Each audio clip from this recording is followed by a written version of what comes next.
Will you try making me a co-host again?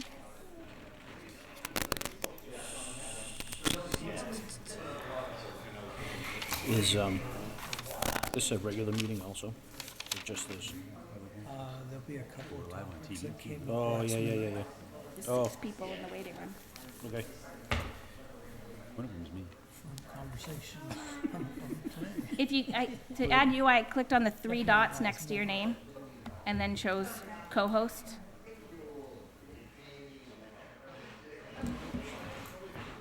I'm prepared. Chopstick, phone, pen, water.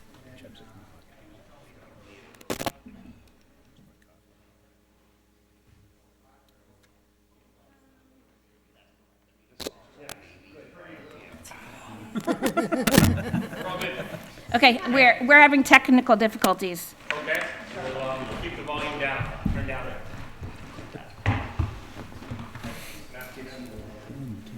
Let's see what we're looking like here. What do we got? What do we got?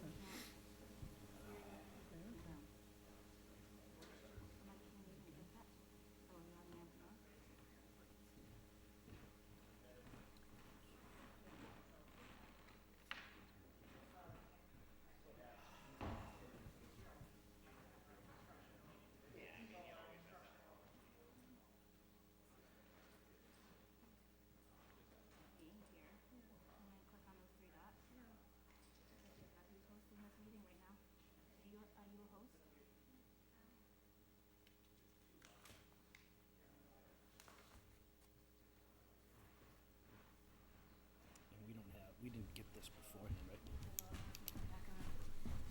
Tried.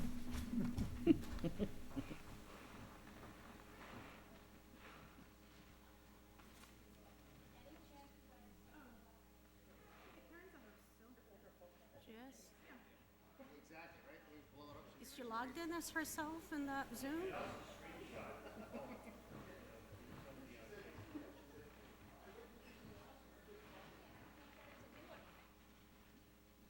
She said you're still listed as a host, Karen. She says you're still listed as a host. Do you have it on your phone? Yeah. Can you admit me? I'm just admitting everyone. That's fine. It's just gonna keep doing it though. It tells me that you're a host here. Yeah, they looked for me Is it too. okay if I turn this over just to get a picture of the other side? I just emailed it to you too, Chris. Oh, okay. It says there's still 3 more people in there. So you got control of that. I don't have control, but we're, Saw some people.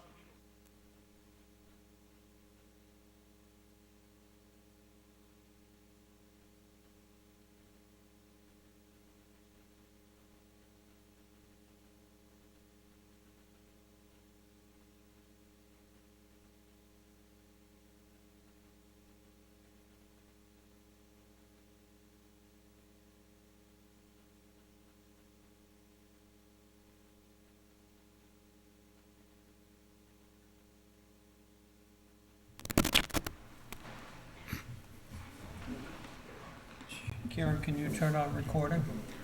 I think they do it, don't they? The Zoom? Recording in progress. Yep, that worked. Okay, can we go home now? It doesn't say on air, are we good? I'll put you on air while. Okay, perfect, thank you. Good evening, this is the March 16th, 2020 meeting of the Park Commission. We are running hybrid this evening, so we have some folks in person. And if you are at home via Zoom, please be patient as some technical difficulties have arisen on my end. I will give since we're also live, I will give the meeting information. Maybe. Where did it go?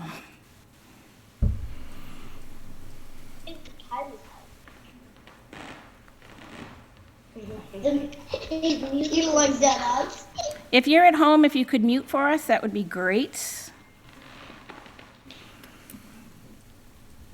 Can I throw in the towel now? You got it? Let me find it. Do you Hold have the agenda? I'm just Had it. looking for the, on. Yeah, I have the agenda on my phone easily if you want. You need to choose. I am muted. could be me. Okay. You've got speakers on that shouldn't be. Or microphones. All right, if you are participating at home, maybe if I mute myself, I need to mute too. Or turn down your volume. The link for Zoom or the Zoom ID is 792-737-0353. And if you are calling in, it is 888-475-4499, meeting ID 792-737-0353. And if you're calling from a phone and you want to request to speak, you're going to hit *9. I think I got everybody. If you are at home, just be careful what you're screen sharing because everybody will be able to see it. First thing on our agenda is any public or board comment. Do we have any board comment? We have it at the end as well. Any public comment before Welcome we to start? Pat. What's that? Welcome Oh, to yes. Yes, Oh, we do have a yeah. new member. Welcome to Pat. Thank you for joining us. Thank you. Much appreciated. Do we have any public comment before we go on? Anybody on Zoom? Double check for hands. All right, then next up on our agenda is WOLA, and we have Catherine with us this evening. Take it away. Hi, everyone. It's so nice to be here again. My name is Catherine Ostermeyer. Oh, you know what?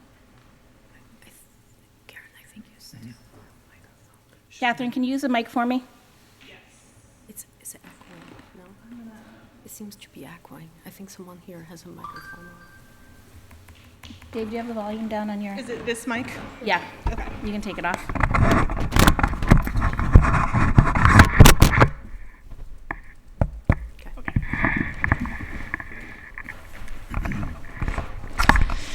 Great.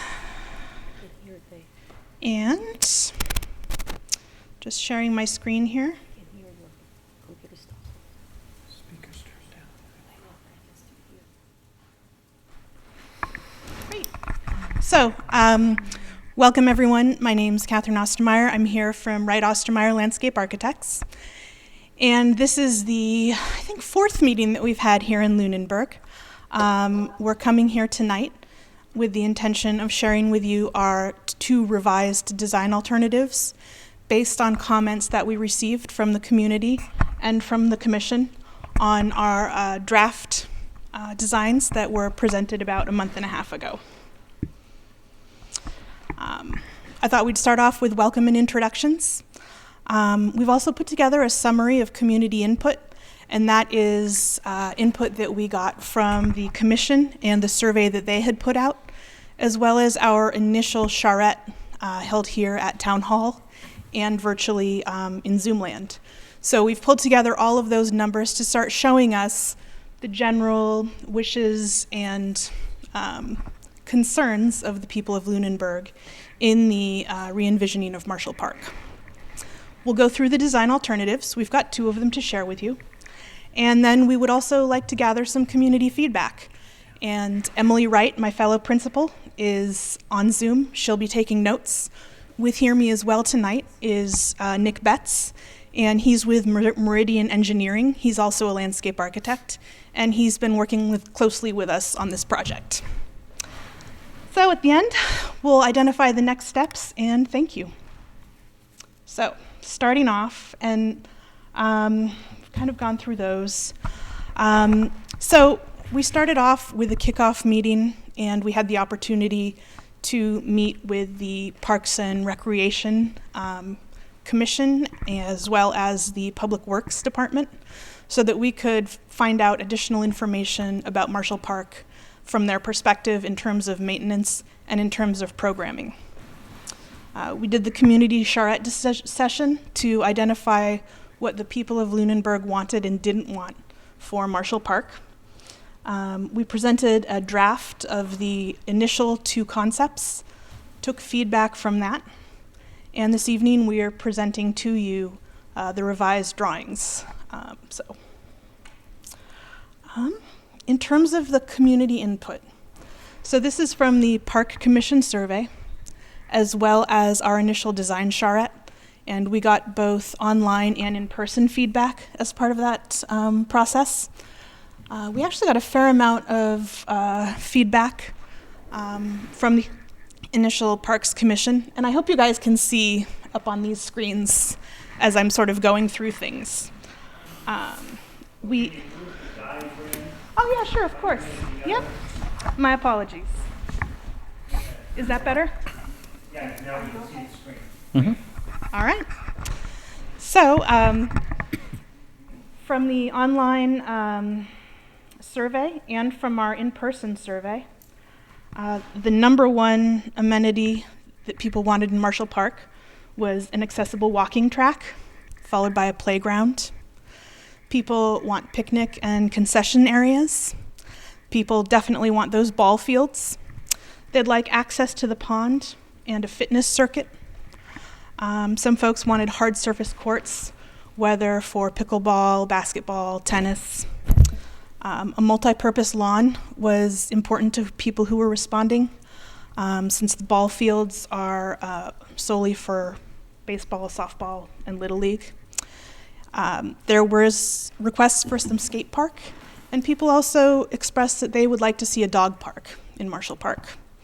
So we took this initial data and used that to inform our first concepts and also to inform the two revised concepts that we're sharing with you tonight. We thought it was interesting to look at the amount of square feet being used in Marshall Park as it compares to the survey results for what people wanted in Marshall Park. There's a lot of demand for parking. In terms of the survey results, we had sort of a, restrooms, accessible walking track, and playground all had big slices of the pie, as did parking. And so there's a real, almost a mixed bag of what everybody wants to do in Marshall Park. And then if we look at the way that the land in Marshall Park is allocated, a large portion of it is allocated to the ball fields. And then we also have a large portion allocated to parking.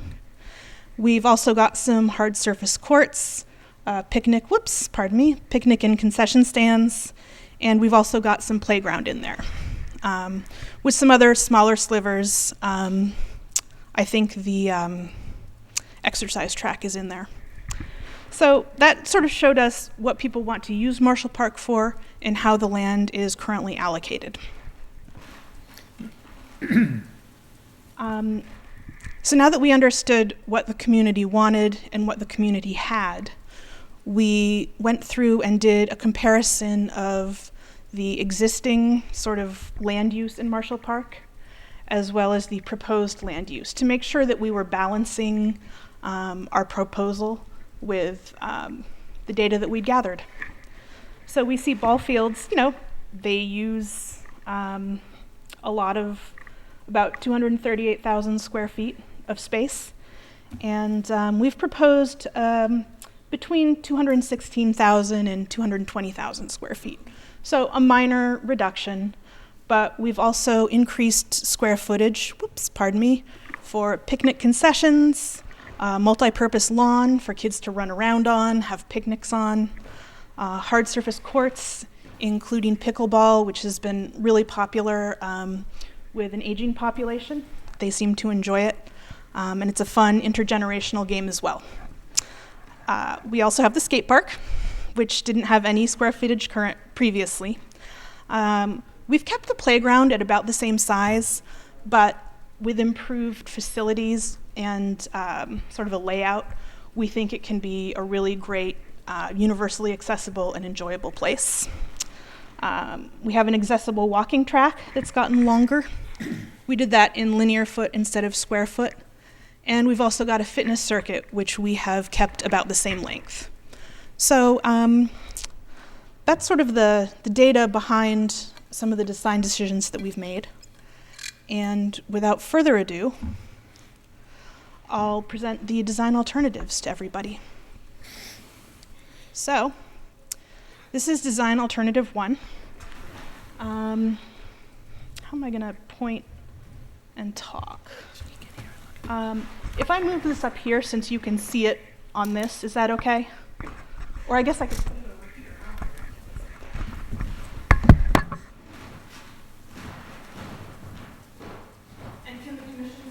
the screen? Okay, great. Most of us have it up too. All right.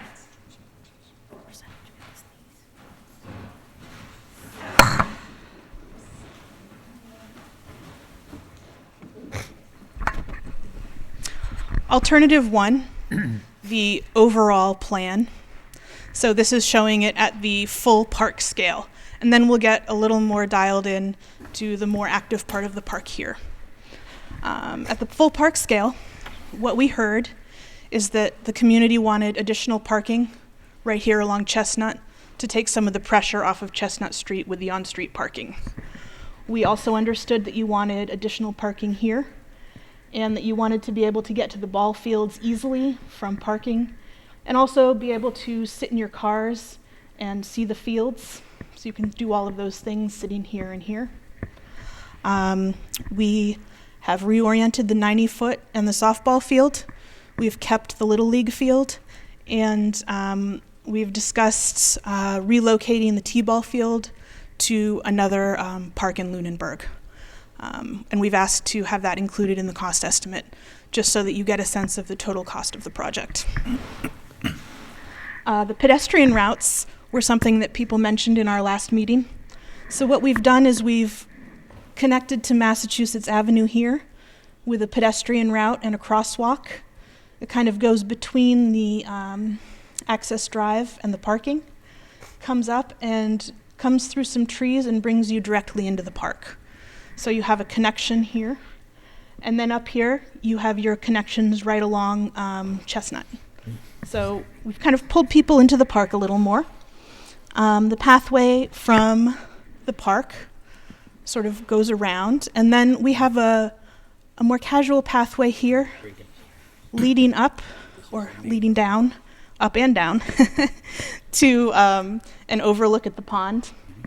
And while it's not graded out, it does meet the ADA requirements for a pathway. So it can be done with some grading to get people up to a nice overlook here. Catherine, could you stop sharing your screen so the people at home could see, maybe follow along with what you're... Oh, yeah, Although of then it's course. going to take it off the screen up here, right? And we don't want to do that either. Yeah. Right, but they can still see it though. They can see it They can from see the Okay. map. I would, I'm just wondering, I don't think the people at home can. So But it shows, isn't it currently showing that? would you like me to stop sharing? Do you want to try it? So the We camera's could on us try. right now. Yeah. Because the camera's on us, You so mi- they can't see where you're pointing to. Okay. I'm just wondering. It may not work, so we reserve the right to change our minds. Yeah, no, of In course. about 30 seconds. Beautiful thing is I just click new share again and we're good. now she just brought that up. Try checking. Yeah. Okay. They might not be able to pull the camera down that low. They should be. So there's some more details that I have Yeah. on my screen. I- You know, if you have to screen share, that's fine. We were just Yeah. trying to make Yeah, sure I people at think home could follow because, along. yeah, I think, like, I'm not watching, but based on what she's saying, I can see where it is on the plan. It doesn't matter to me. I was fine with it in any direction. Okay, so I think maybe sharing works. Okay, great. Thank you. Of course, thank you. Because as soon as she started, Chris she took Sullivan? it off the phone, off the screen. Yeah. Everything pointed up and showed all of her points she was making. Yeah. Thank you, Catherine. I Yeah, of apologize for it. Okay, here we go. Saving time, but I don't know where to go. Hey, Corinne, could you tell him we've gone back to Plan A? Please. Please and thank you. I can't help it. Is that? I can't help it. Telling you to say these things. Thank you, Corinne. Thank you, Chris. Okay. Great.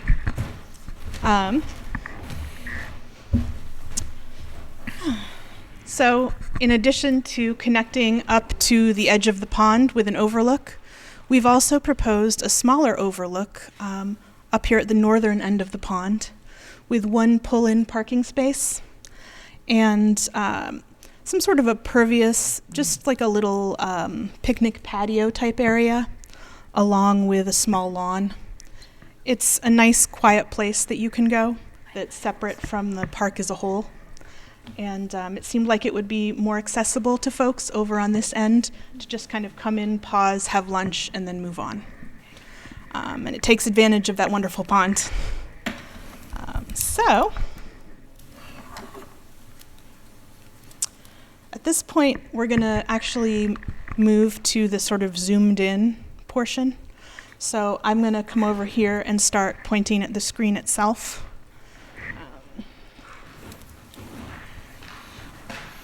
So,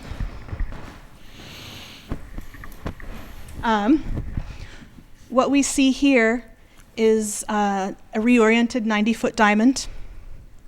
We've got our softball field, the existing Little League field, and then we've got our parking coming into the park. So what we've done is we've created an active core of the park. When people are recreating outside, they like to be near other people. They like to be near facilities like the restroom or the snack shack, or even just a place to sit underneath a canopy or a tree and get some shade. So what we've done is we've created an encircling 8-foot walkway. Now that's wide enough so that folks who are teaching their kids to ride bikes, people who are walking strollers side by side, or people who are perhaps mobility or stability challenged can easily walk on a level surface without worrying about being bumped into or knocked over. It's wide and generous, and it connects all of the parts of the park together in a series of loops. It also gets you down to the Little League field, as well as the pickleball courts and the basketball court. Here at the entrance, we have the skate park, which is located as it was proposed. Adjacent to it, we have about a 6,000 square foot playground. That's a nature playground, and we'll take a closer look at that in a minute. We have a lawn, and then we have the restrooms with a pavilion, which is part of the Parks and Recreation Department's efforts to have a summer camp at Marshall Park. So they have the cover that they need for inclement weather, adjacent to the restrooms and a snack shack. We also have space up here for the septic field that's been proposed. And we've flanked the entrances to Marshall Park with some nice sort of pollinator garden meadows so that we're also giving items of beauty and of ecological function to the park itself. So I'm gonna move us forward again. All right. So in terms of what things look like,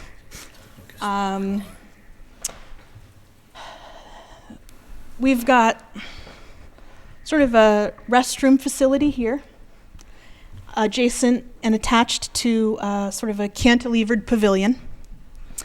And then up here, we have just a simple wood dock or platform overlooking the water of the pond.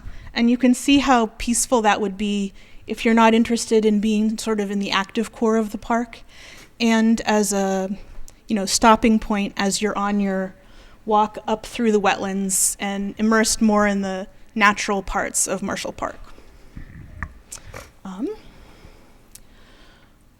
What do we got? We have a dog park up here, and we've got our 8-foot wide pathways sort of circling the parks.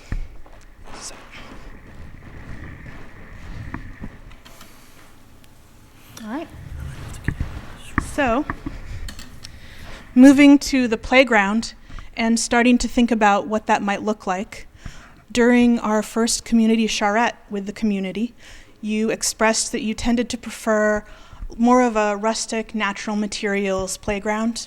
And at the, as part of this process all throughout, it's been really important to everybody to have a universally accessible playground that's not just accessible, but that actually has fun things to do for kids of all abilities and all sensory levels. So we've got sun, we've got shade, we've got tactile stuff, we've got things that are raised so kids with wheelchairs can roll under them, and that way the kids are all playing together doing the same sorts of things. Here we've got a sand table that's been raised. We've also got some rearrangeable like troughs for water, which is great fun. And we've got some logs and climbers, and then just some more rustic play equipment that's wood and allows kids to go under and up against, in addition to those who can climb up on it. So that's those are the sorts of things that we're thinking about for the playground. And here we are with the more active recreation. We've got our Pollinator Meadows right here and up here, sort of flanking this side of the park. We've got the skate park here, as well as the pickleball courts and the dog park up to the north.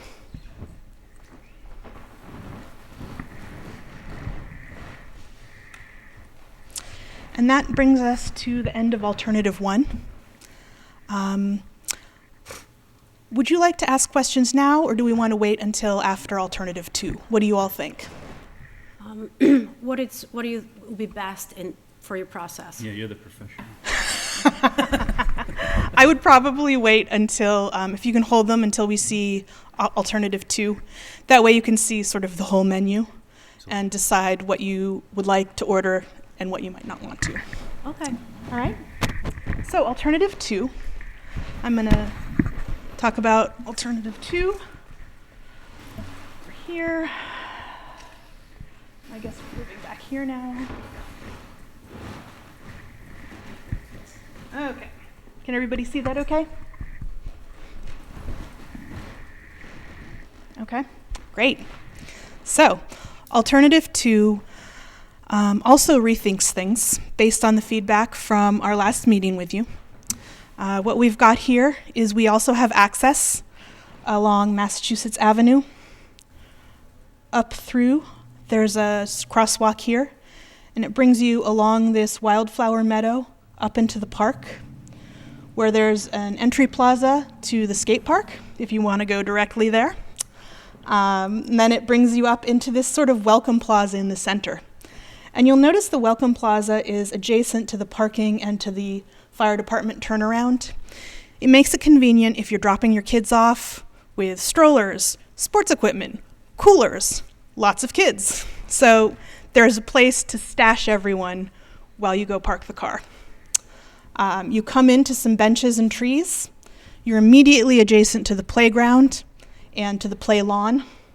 So we've got that nice big lawn for kids to run around on. We've got the skate park here. So this sort of kids area is a nice center to the park. Again, we've got the 8-foot wide walkways all around. As we move through the arrival, we come over here. We've got T-ball. We've got the existing Little League field. We've got your softball field, and we've got your 90-foot baseball diamond. So they're all there. Some of the feedback we heard last time was that community members wanted to see the home plates connected a little bit more. So we used this opportunity to kind of bring them together in a core where we have the restrooms and concession stand and sort of cantilever all together. So anyone who wants to come there from playing a game, it's right in the center. It's also very near the kids' playground, which is important, as well as the pickleball courts. We lead up here to overlook at the pond, as we had discussed last time. And we also have a pull-in parking space with picnic area, a small lawn, and an overlook. So that, again, you have that quiet space at the north end of the pond. Coming up here, we have another small entrance plaza for pedestrians, and we've got pull-off parking to the side here, and that's for about 60 cars. So we've got 60 cars, 40 cars, and I think 50 cars in here. So we've got a nice robust parking program. 40. To about 150. 150. And let's see. So I'm going to go back to the screen.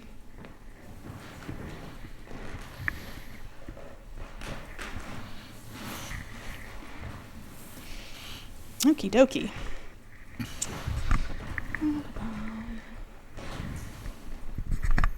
So we've really kind of covered most of these points.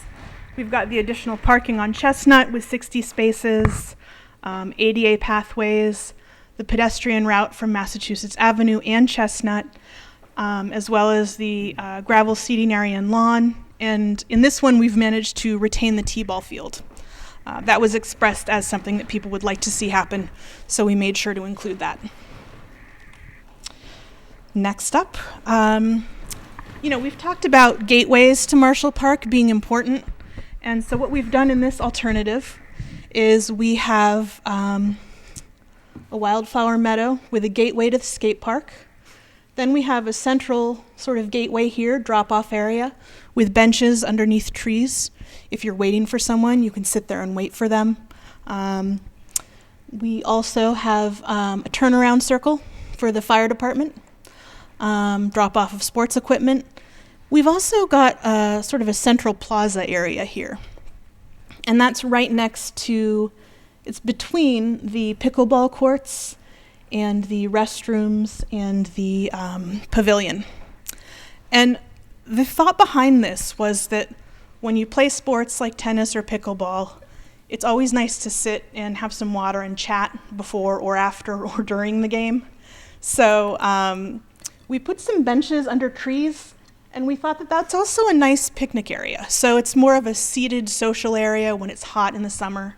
You can sit in the shade of the trees at benches or picnic benches, eat snacks, watch your friends play pickleball, or watch your friends play softball or Little League. So it's got a nice viewpoint, and it's a lively, kind of convivial center part of the park. And I think that energy is something that's really important to keeping parks active, well-loved, and well-maintained. So the more energy we can bring and the more people that are doing different activities together but separate, the better a park kind of feels. So we've got a picture of the skate park, picture of the pickleball courts. So this is the sort of character that we're looking for with this central plaza here. Just people seated, chatting underneath trees, eating snacks from the snack bar, and convenient to everything else in the park. We've also got a Wildflower Meadow up here, which is right next to this entry plaza for those who are coming in off of Chestnut. And then we've got the dog park up here in a less used area, and keeping the dogs in a place where they can really run wild in that sort of fenced-in area, and sort of away from the noise of the dogs, away from the noise of the kids. It just seemed like a nice distribution of activities.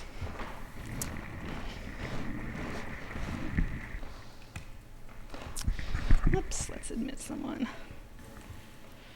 And then for the playground, we're thinking, for the playgrounds, we're thinking the similar sort of nature play ideas in this playground as well. I think this one is a little bit larger, but the sort of principles and amenities will stand in there as well. Let's see.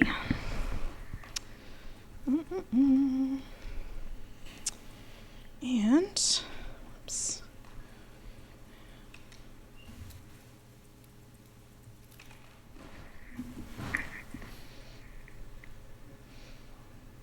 Okay. And that concludes the presentation of our two design alternatives. So at this point, Emily and Nick are on Zoom, so they're listening and also able to jump in with any clarification or answers. And I'm happy to open it up for any feedback, comments, or questions.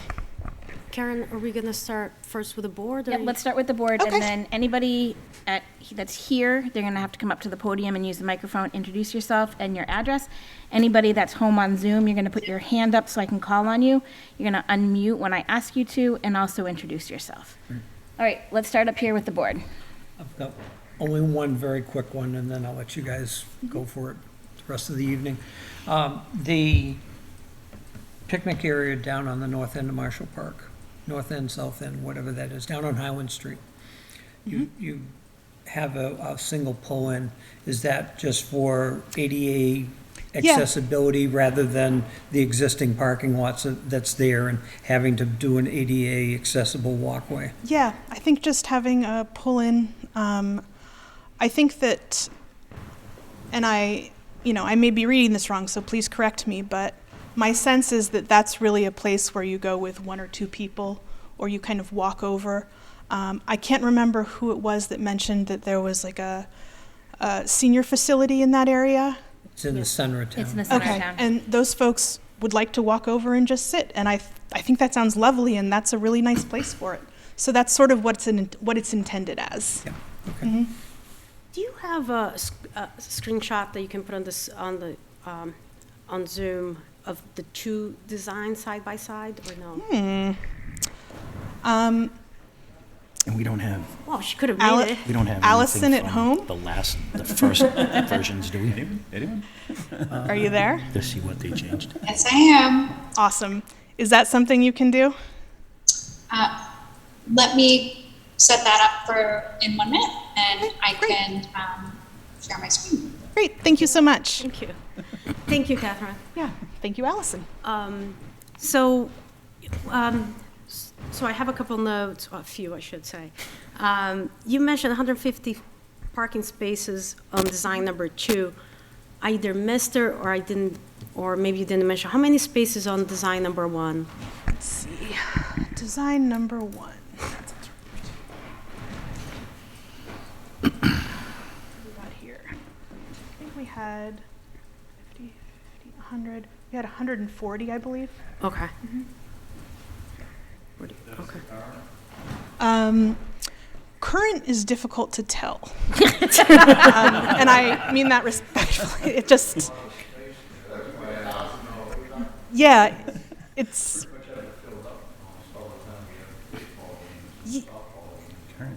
Yeah, but yeah. parking in that I think dirt. that because there's no striping and so many sort of odd angles, it's tough to get an exact count unless you're there on game day counting. And I think that there also probably are a lot of spaces which are unofficial. So it's tough to get a count without any striping, and it's just sort of a series of, yeah. I don't think we have that many. I mean, I had kids going through both baseball and softball, and if there were both fields were being played, it was difficult to get a parking spot. And we have other parents here that I think have more ears there than I do.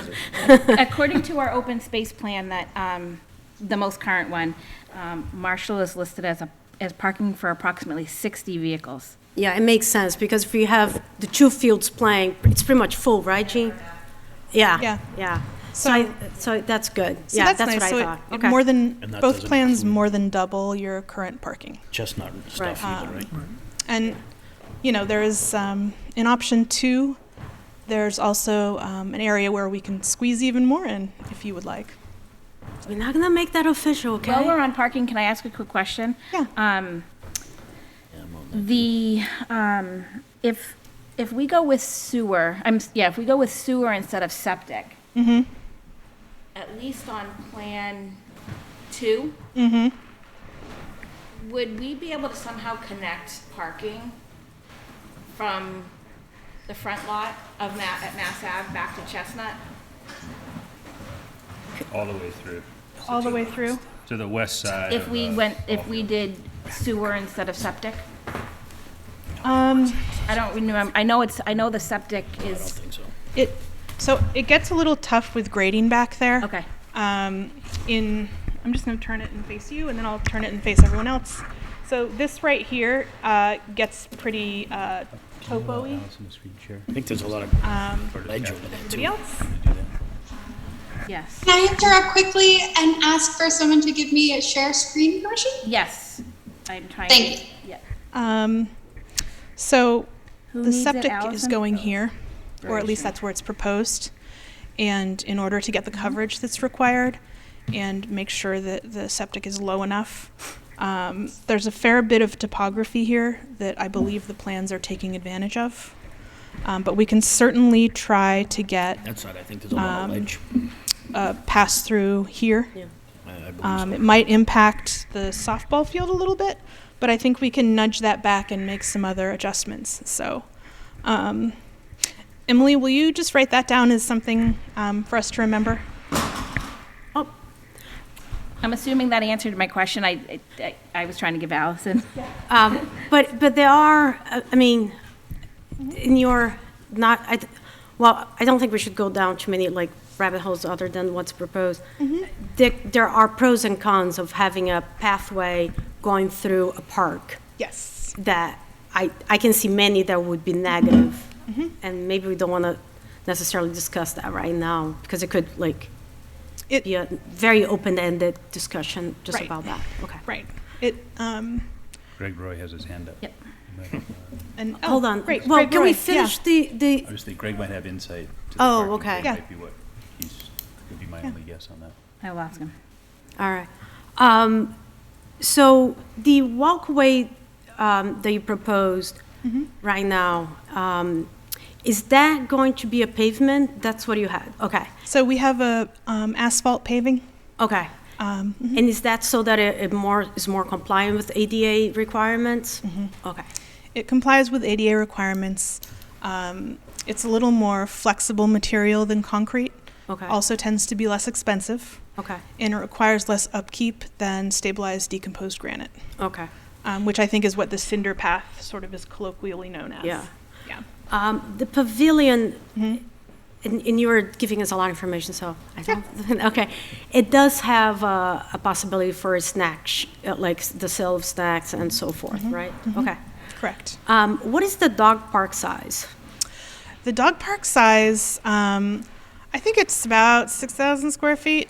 It's about the size of the current basketball courts that are over there. Oh, okay. And one of the reasons we moved the basketball and sort of hard courts to the center is, again, to get that activity, that sense of togetherness. Right. For me, and maybe for others, sort of the isolation of playing basketball on that court maybe wouldn't feel as welcoming or safe. Right. Would that be using the current setup of the, okay, so we wouldn't necessarily run into having to build new, okay. I think you would likely need to demo it, but you wouldn't build any new hardscape. Okay, so is the vision of that plan to be grass versus? Grass or like a pea stone. Okay, all right. The playground, I do like the nature Yeah. more, you know. Is the design that you have to be natural wood or some kind of composite? So we have included natural wood. Okay. We can certainly switch to a composite, and it depends on the preferences of the town. Some people prefer the sort of tactile qualities and the way that wood weathers. It also means it's impermanent.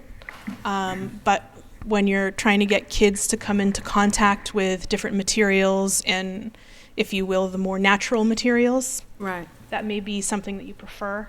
That being said, synthetic materials tend to last longer and less maintenance. Right. So it's a balancing act and a decision. So that can be a decision that we make?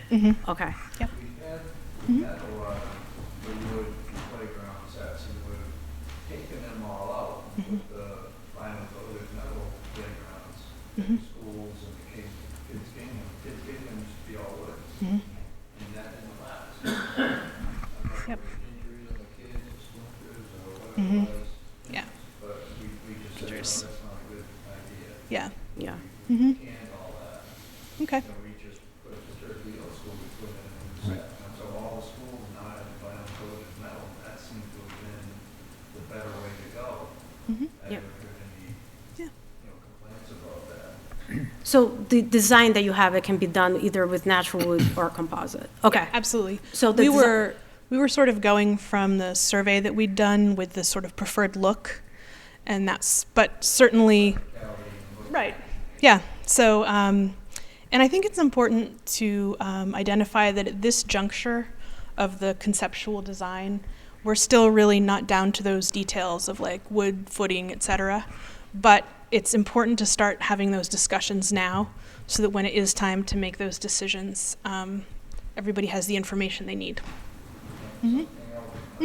Can you, could you grab a microphone for us? Because they can't hear you at home.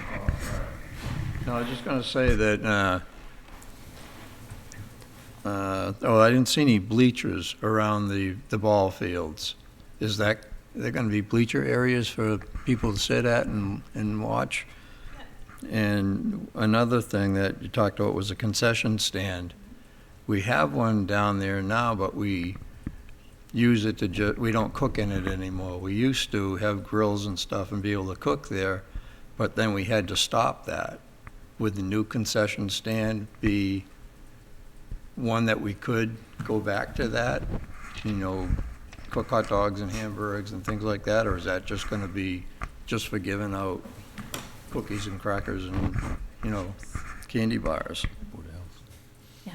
That's a Board of Health, that would be a Board of Health decision ultimately, but, I mean, I certainly would love to see it, but, I mean, ultimately, the Board of Health is what stopped that, so that would be what we would have to abide by. Catherine, I'm going to let Anna just finish. We're going to circle back to the audience. And we do have a couple of hands at home, too. Marianne, I do see your hand up if you want to. I'll call you. Greg will be first when we get online, and then I'll head over to you. So I do like it was a nice touch to bring the pollinator gardens, something that I don't think was mentioned, but that it's something, especially because I know for the pond's health, the pond has been affected a lot by everything that we do to maintain the grass. So any piece of land that we can not put anything on is a plus for the health of the park and the pond. Now, when I look at both designs, and thank you for creating the side-by-side picture, in your opinion, in your professional opinion, what was the biggest, you gave away in one design to get on the other and vice versa? Like, because when I look, I'm sorry? What are you giving up? What are you giving up?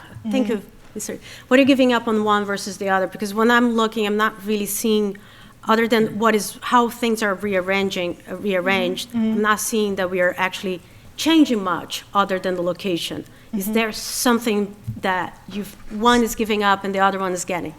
Thank you, Mr. Rogers. Yeah, so the T-ball, exactly. So one thing is the T-ball. Actually, is there any way that we could put the diagrams on this screen? Thank you. So I'll actually come on this side so everyone can see better. So,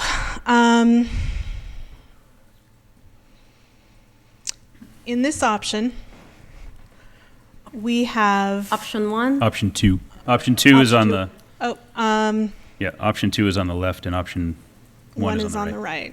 Sorry, Okay. I apologize for that. You Okay, were quick, so- that was awesome. Yep. Okay. Let me switch them. Thanks. Oh, wow. No. Catherine, correct me if I'm wrong, but I think the trade-off is basketball for T-ball. Yeah, it's basketball for T-ball. It's a bit of a, let's see here. Smaller green In space. option 1, we've got a smaller multi-purpose lawn and sort of a smaller central Playground's bigger gathering area. Okay. In option 2, we have a larger central lawn. We have sort of an arrival area at both the skate park and at the playground where the drop-off area is. Okay. And then we've got the seating area with the concessions and restroom. And we've got the T-ball field. Okay. So that's really, it's the T-ball field. And we've got a bit of a larger central area here because the parking is off to the side more. And then in option 1, we have the basketball. We have parking a little further into the park. So we've got a little bit smaller of a central area here. And the playground is like right up against the skate park. We've got parking sort of horizontally and visible along Chestnut. And those are sort of the differences. We've also got the home bases for the 90-foot diamond and for the softball field next to each other, but away from that of the Little League and further away from the restrooms and the concessions area. So it's really, flipping and turning things to get the most space is what we've been working at, given the wetland limitations. So, Okay. yeah. Thank you, Catherine. Of course. Appreciate it. Of course. That's all I had, Karen. Thank you. Pat, do you have anything? Or Chris? Regarding the sidewalks that are coming off from Mass Ave, we had briefly discussed, is there a chance of moving that to the right by those trees? My concern would be people parking and people walking. It just, it doesn't seem to go well together. That makes perfect sense. Yeah, we can do that. And the other thing was going back to the Highland Street side. Is that taking out the parking, the existing parking that is there now? The pull-off next to the The barn. pull-off. Yeah, the pull-off next The to the pull-off, yeah. There is parking there? Yeah, The way that's positioned, just because I know the neighborhood, yeah. that, what they're proposing there is on that little triangle of land that's to the Chestnut Street side of that existing parking. So it would be part of that So it'd be wooded that area. plus? Correct. Okay. We should be able to leave all of that, and we wouldn't be able to disturb it too much anyway, because that's considered a dam holding the pond. Right, right. Okay. Trying to get everything in there Right, smartly. yep. I probably have a million more questions, but being late to the party, so. But, yeah, Hold on one second. I'm just going to throw in some, just while we're up here. I actually like a mix of both, and I'm going to do my best to say what I like about each one. Yeah. On number 1, I like where the concession stand is. I like that it's closer towards the front. I think it ease of drop off and pickup. So my question would be on option number 2, could those pickleball courts and the concession stand be flip-flopped? Yeah. So that would be in the front and the pickleball would be in the back, even if it cut down, I mean, I guess you could cut down to 2 pickleball. Oh, yeah, no, that could easily be done. Yeah. Okay. She goes, no. Yeah. 3's good? Yeah. Yeah. Yeah, People yeah. love it. Okay, Yeah. 3 courts. Julie said 3 courts. Yeah. Are you gonna offer lessons? Because I don't know how to play yet, so. The, on number 1, that, if I go back to the last time we met and it had the shared outfield, part of that thought process there, I think originally was that we'd get a larger rectangular style field there. Does this layout preclude that, or is that area flat enough that it could somehow connect into the softball outfield and the baseball outfield? So, we've actually graded that area down to about a 2%, so it certainly can. In terms of the shared outfield, it does not preclude that. It might impact that pathway that connects. Okay. And I think the other sort of factor to consider is that there's currently fencing along all of the ball fields. So that fencing would need to be removed in order for that sort of larger aggregate field to happen. Even if we kept them separate so there were no shared outfields. What do you mean by shared outfield? Well, in our previous, You can't play Right, Right. right.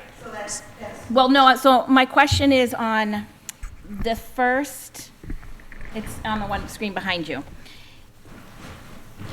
My question was, if that walkway wasn't between the two of them, and it was a grassy area, could that somehow be opened up into being more of a rectangular field? I don't know how it would work with It- the field lines. I don't know if they have to have because is there a fence there, or is it just a walkway? You currently have fences there. Correct. On every ball field has a fence. So I guess the question is, can these two baseball fields exist without a fence? Without that. Yeah, there. without an outliner, and it can just be, grass where, when we're not using the baseball field, we can then use the lawn for other purposes. Right. Yeah. So yeah, we could definitely connect those grass areas, and that would make some nice sense. So then it would be sort of, the walkway would still sort of exist, but it would just be grass area. I think it would become what we call a desire path. A desire, okay. Where even if it eventually wasn't- the grass will be no longer on that Right. straight line. Even if it was just an option for down the road versus, We can definitely leave it as an option down the road because the grading will support that. It would Okay. just be taking up the path. So you're raising one of the fields as being, Yeah. okay. One quick question that came up in some of my research, just if you know, the dimensions of these fields on all of these plans, are they as they exist now, size-wise? Or is it upgraded to the actual distances that should be included in the fields? So we did a lot of research on that because we wanted to make sure that we were giving you what you could use. And what we found is that the infields all have very clear standards, and those are all met now and in the proposed. The outfields, however, have a little more flexibility. So what we did is we gave you the outfields that you currently have, so you're not losing or gaining any ball field. Okay, the only reason I bring that up is because I believe I read somewhere that existing fields for certification for use by the school teams, so on and so forth, there's more flexibility because the fields already exist. If you build a completely new field, then it's supposed to be brought up to the dimensions required or suggested by the entities that have control over that. So I think that's a very important issue that has to be settled before we try to fit these fields in like we are. There may be enough room there, but I'm not sure there is. We've got some wiggle room to work with. We were working to be generous so that when things needed to be adjusted, we would have that ability. can you do me one favor and just introduce yourself so we know who you are as well? Richard Delaney. Yeah, Thank you. thank you. Now, the existing, you keep talking about the existing Little League field. Is that going to be changed at all? Because that field as it exists is notorious for drainage problems. Anytime it rains, you can't play there. It just does not drain at all. So that should be, if we're doing all this work, I would think we'd want to fix that. And I see what I wrote down the other one. Oh, you're talking about moving the fields and rearranging them. The Little League field, the existing one, the dugouts are trash. But the softball field and the high school baseball field have new dugouts in them. And they're all, so if you're gonna change the orientation, you're gonna have to take those out and put all brand new ones in again. So does that make sense, or should I would assume they could be moved. look at that in your design? Yeah. Do you have a Bible down there, Dan? Like, do you have the baseball like the dimensions? That's what I'm hoping you're going for? No. Oh. Yeah. That's why I was hoping you had that. Well, Well, you I may mean- not even be able to play. If we build them too small, you end up going to have to now find fields for your high school teams to play, so. I'm going to default to Catherine because she did say that she did some extensive research, and you must have looked at the MIA standards, right? Okay. Yeah, we had looked at their dimensions and then also read about a lot of unique baseball fields in Massachusetts with trees growing up in them, et cetera. So it really gave a lot of interesting information about the variety of different outfields. So I think as a we'll I'm double sorry. check and make sure that in terms of putting in a new versus an existing, sort of grandfathered in, yeah. Okay. I think as a commission, we do our due diligence anyway and make sure that they're going to pass muster, because it was very clear in those regulations that if you build a new field, they're going to expect that it be up to their dimensions. Okay, great. Chris? Yeah. Thanks for putting these together. I'm kind of along the lines with Karen, liking actually options for, both of these.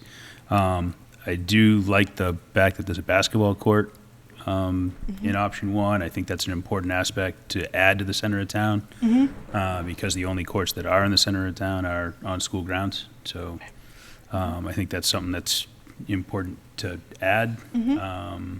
It's another one of those, like, lots of options in the park to kind of Do feed off that things. energy and so forth. So I do feel that that's something that should be included there.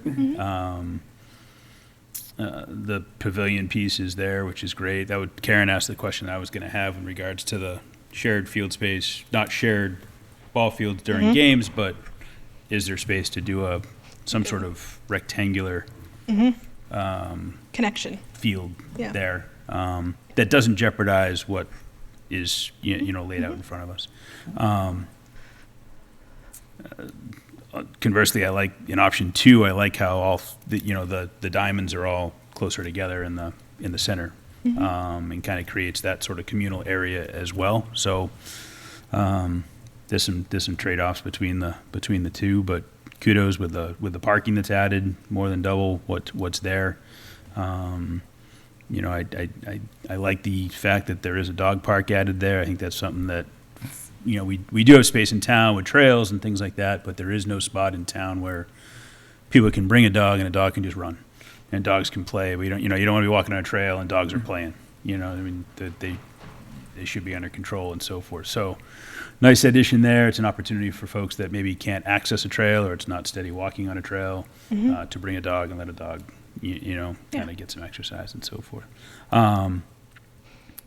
It's not detailed on here, but I know the question was asked, I think at the last meeting, about bullpens and things like that, and I'm sure they're here, just making sure that they're, There's room. in here Yeah. somewhere and worked out we have room and all that kind of deal, so that both softball and baseball have their the bullpen accessibility and so forth. But yeah, thank you. These are great. Good, I'm so I think glad. it gives us a lot to look at here. Great. So I appreciate the efforts, and I do like the overlooks on the pond as well. I'm excited about I think that. they'd be really nice. Greg Roy, do you want to unmute, please? Can you all hear me? We can. Yeah, thanks very much. Greg Roy, 105 Chestnut Street. I'm right across the street from the existing 90-foot diamond backstop. And I just like a couple of comments and then a couple of questions. I think these are great. I think if someone was holding a gun to my head and I had to choose, I really like option two. I think preserving all four of the baseball field, baseball, softball, t-ball fields, I think is an important thing, just because of the history and the use of those fields. I think that in both options, I like the fact that you programmed in parking off of Chestnut Street. I think I like the configuration of the parking better in option two, but I'm not one to to nitpick. I just think that generally speaking, parking off of Chestnut Street is very important, and I think so both of those address that.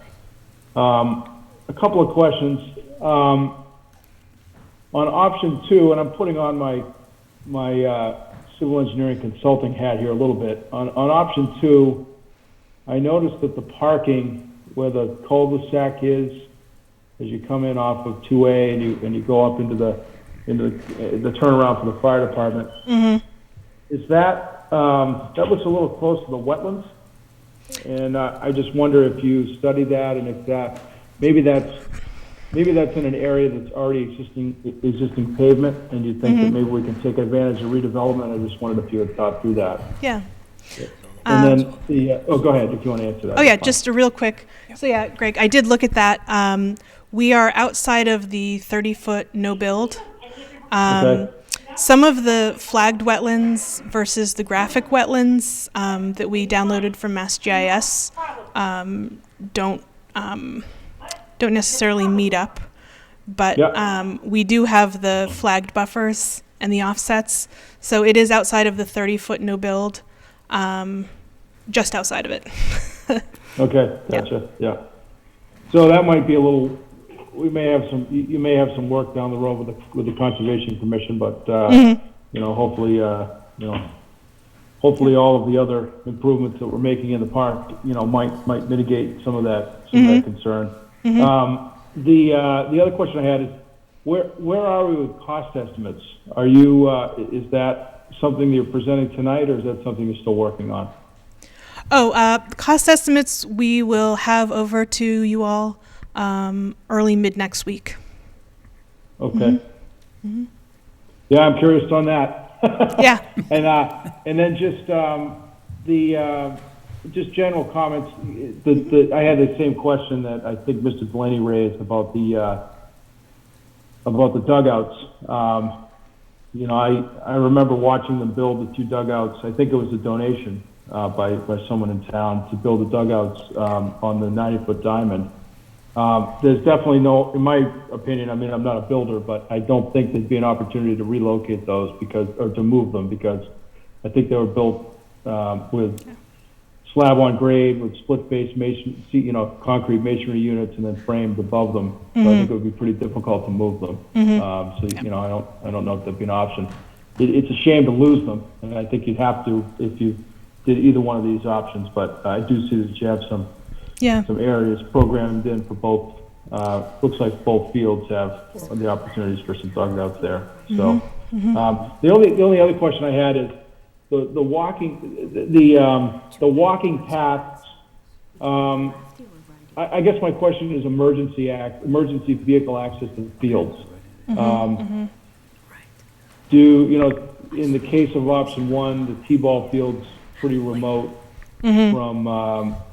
Actually, all of the home plates, all the infields are pretty remote from parking areas. And then in option 2, there's the T-ball field and the Little League field particularly, but really all of them, all the home plates are pretty. Have you thought about emergency vehicle? Having to get an ambulance in there if someone, if there was an accident or if someone gets hit by a line drive or something. Yeah. We had given a fair amount of thought to getting the fire trucks in and turning around up near the softball field and the 90-foot.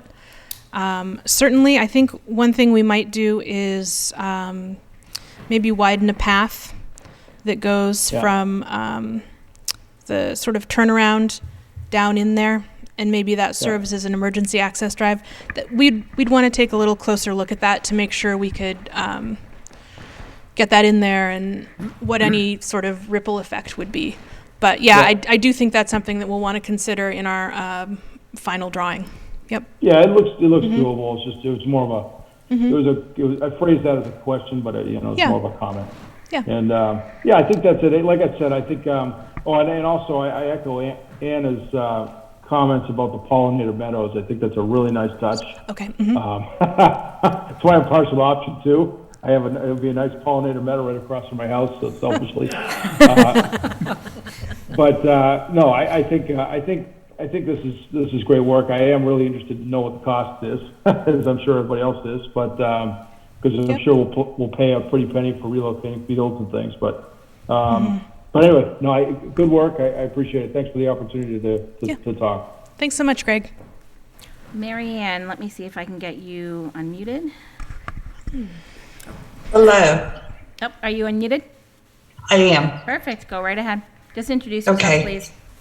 Yes, I'm Mary Ann Mascari. I'm at 54 Chestnut, Okay. just about a couple doors down from the Marshall Park. And just first, I want to say thank you for all the work and thought that's gone into the plans. It's whatever plan we end up with is so exciting to me. It's going to get so much more use and community together, and that's wonderful. I kind of as I want to say a relatively newcomer to Luneburg, I like to think that I have maybe like fresh eyes and I don't have any preconceived notions of, so let me ask these questions with complete ignorance, and you can inform me about what I don't know. The first thing that struck me is because I'm on the same side as Marshall Park, I know the number one thing, and having my daughter gone through, sitting through many, many games of softball, not here, but like you want to be cognizant of where the sun is. So only for that reason, option one strikes me as better because, if the kids get out of school at 2:30, they're looking at the sun if they're, unless it's the pitcher, the sun is going to be another factor. And so it looks like, at least in my eyes, that option one would be better regarding sun and sunset. And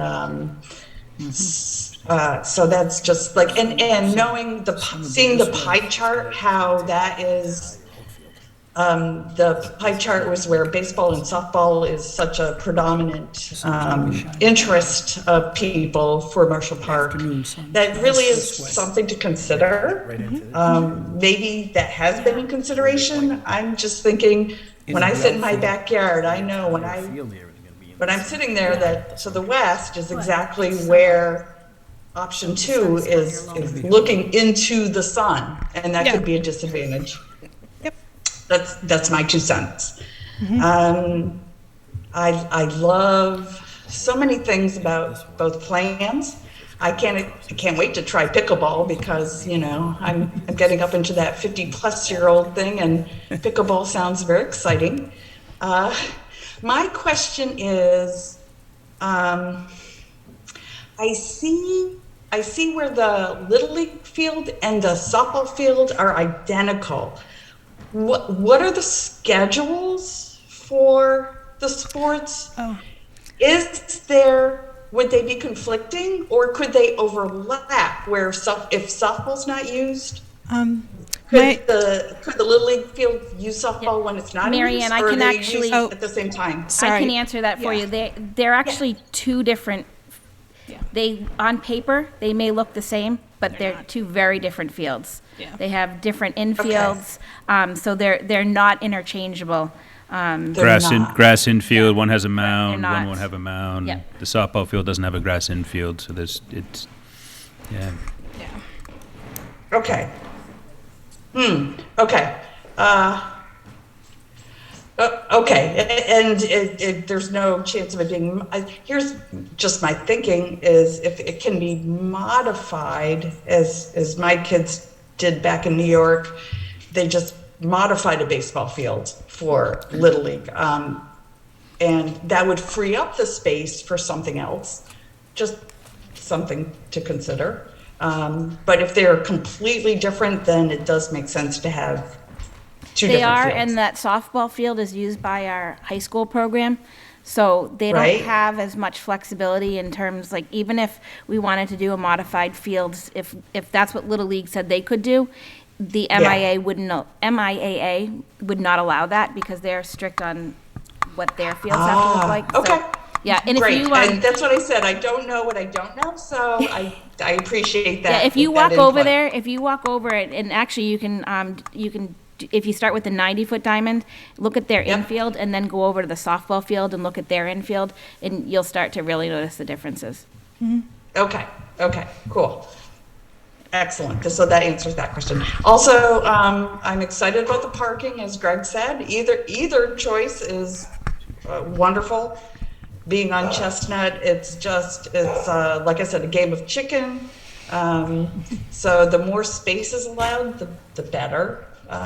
So I don't think you can go wrong with choosing that. Very excited about the picnic and rest room area. So I'm trying to think if that's all I had. Parking. Yeah. So basically, my main concern was about just the placement of the fields where the sun sets. I think is something to consider based on where the primary use of the park will be. And that's all I have. Thank you. Great, thank you. Thank you. I'm going to jump over to Joe Ruth, who's on Zoom, and then I'm hoping Mr. Proctor will get up and give his 2 cents on Fields' positioning in terms of sun. That's fine. That's perfect. As long as you give us your address first, you're okay. That's good. Joe, if you could unmute for me. I don't know if I have to invite you to. There you go. He's good. Can you hear me? Yep, we can. Okay, I have a couple of questions and observations. Joe, can you tell us who you are and who you're with? Oh, yeah, sure. This is, my name is Joe Ruth. I'm with the Luneburg Phillies amateur semi-pro team. Been there since 84, I guess. And we use the high school field pretty much when they're just about the time they get done, into early August. So somebody had asked the questions about distances of, the outfield dimensions. It's all over the place. There's no 100% fixed standard. Look at Fenway Park. It's, it's got the screwiest dimensions you can imagine because that's the space they had available. But I would say that down the line from home plate, it should be at least 325 feet on either side and maybe 350 or more to what they call the power alleys, which is in left center field and right center field. Great. But there is no drop dead, dimension requirement like there is in the infield. Thank you. I'm looking at both alternatives and wondering if there's been consideration to putting netting to protect one field from the other. So there'll be foul balls going from the baseball field to the Little League field to the softball field and vice versa, interrupting play and putting people in danger. So, when you have home plates that close, there's gonna be a lot of people and could be in harm's way. Never mind if a ball comes into the other team, if a softball flies into the baseball field, then you gotta stop the game and, that's a kind of a nuisance, but it's more important to worry about safety. The dugouts, I'm very familiar with the dugouts. I lived there in the summer, and they were built on a slab. They have like cinder block type of material that goes up a couple of feet, and I don't think you can move them. So, unfortunately, in either scenario, I don't know what it costs for Jeff Powell to build those, but I would guess it'd be pretty expensive to duplicate them.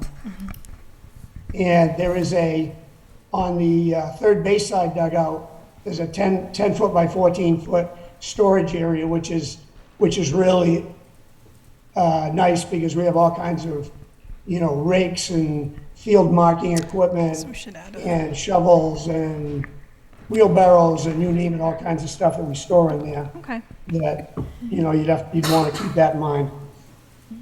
On both options, if I'm looking at option one, and if I'm reading this right, in the afternoon into the early evening when the high school plays and we play, the setting sun would, I think, be right in the first baseman's eyes. So a ground ball shortstop, shortstop field the ball, I throw it to first base, and the first baseman, and on a sunny day, wouldn't be able to see it.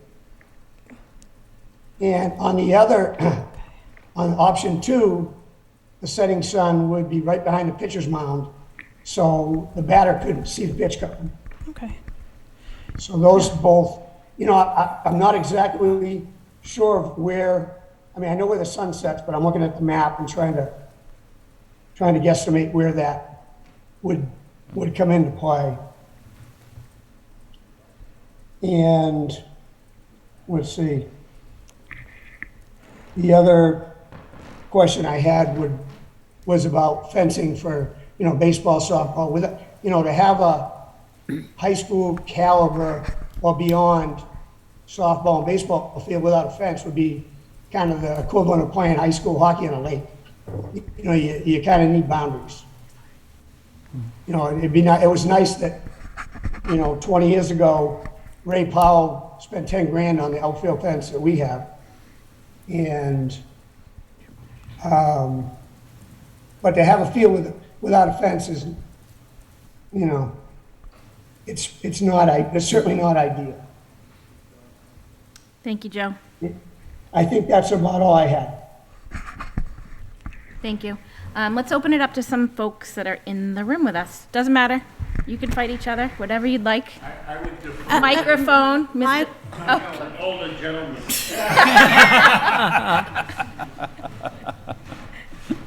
Hey, would have bet my life savings he was going to say that. I'm Dan Proctor. First of all, I want everybody to understand I'm not against the fact that we're trying to make huge improvements to Marshall Park. Okay, I just know that what's going to happen is we're going to have to get money appropriated. We're going to have to go to town meeting, and we're going to have to get a majority of the people to vote for this.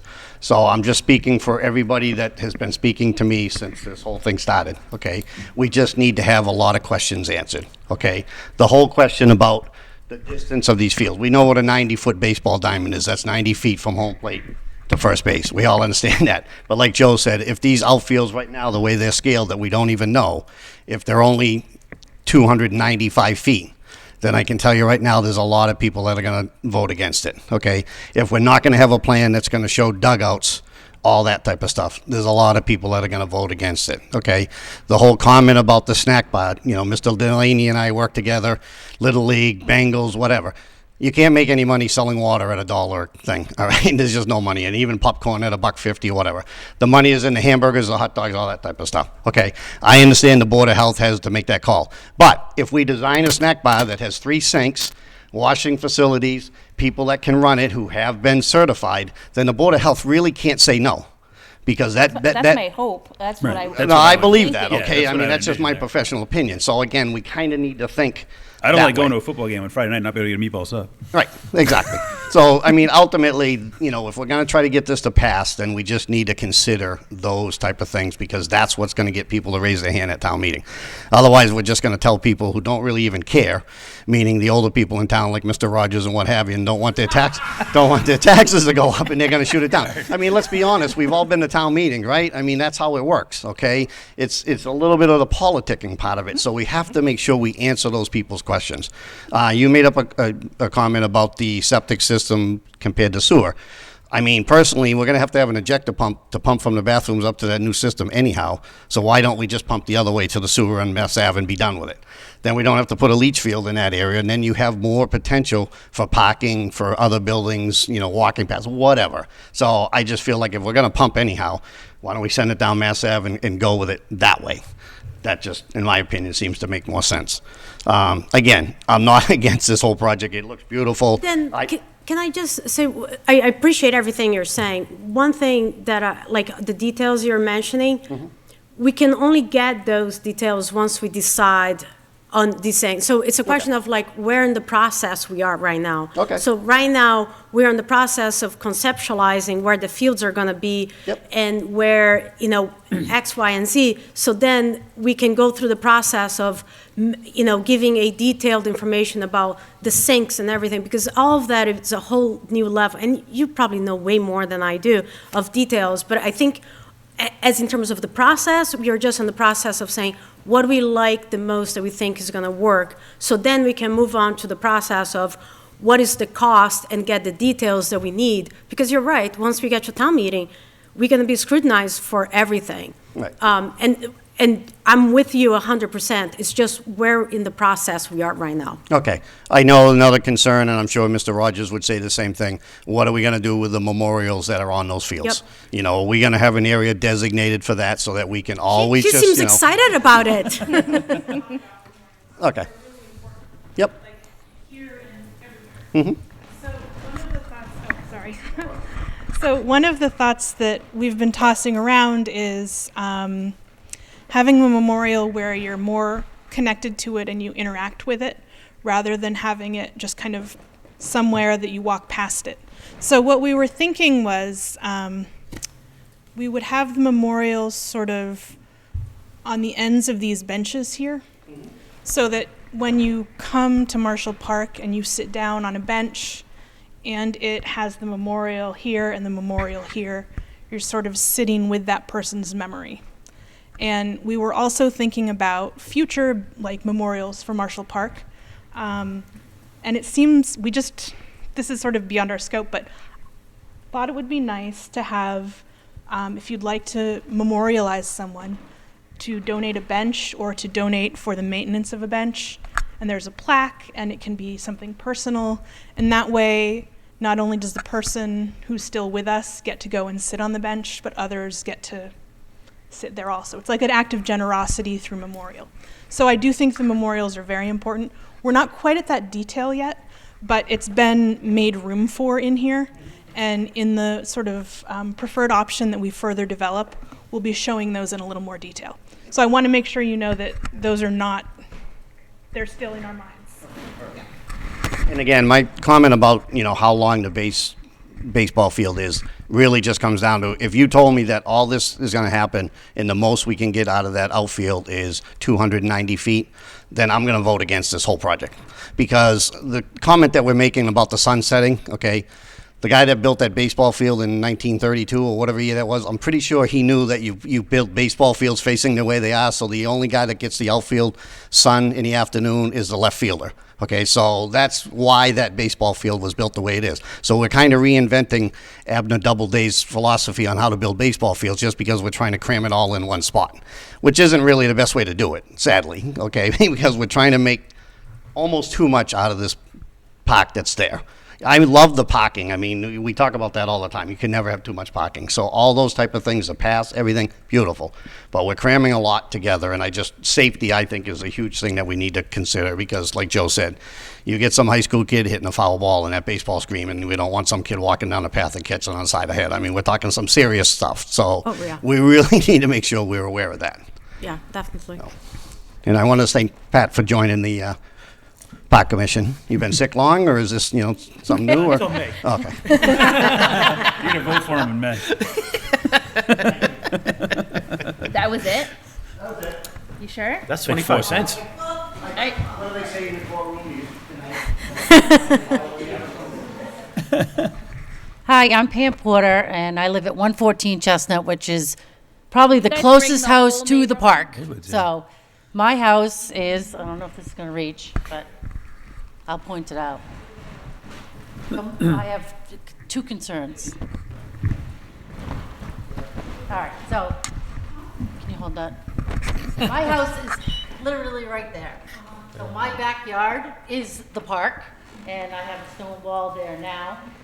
I like design 1, just because I see that there's landscape there, and there's trees, and right now, when the trees bloom and they grow in, I have kind of a buffer. And on this one, I see it completely gone, an open space. So the park will be, completely into my backyard. So, and I have 3 dogs. So this park here, I like the idea of having the dog park, but there's gonna have to be more trees and landscape. There has to be because my dog's gonna hear those dogs, and then it's gonna be chaos. So. I really like that. This one, I have a question. How much? Hey, Pam, can you grab the microphone for me? Thanks. How many parking spaces are in? Okay, so that's 40, and the other one you said was over here at 60. As also Mary Ann and Greg said, the traffic that's on Chestnut is ridiculous, so having it anywhere off Chestnut is great. I do like the parking of a design one better, how it comes in, and then there's an exit that way, instead of just, everybody coming in one and on that one. But I'd like to see more of a buffer there, just in the whole backyard. And how long is the walking trail? Let me check. I have the data. Hold on one moment, please.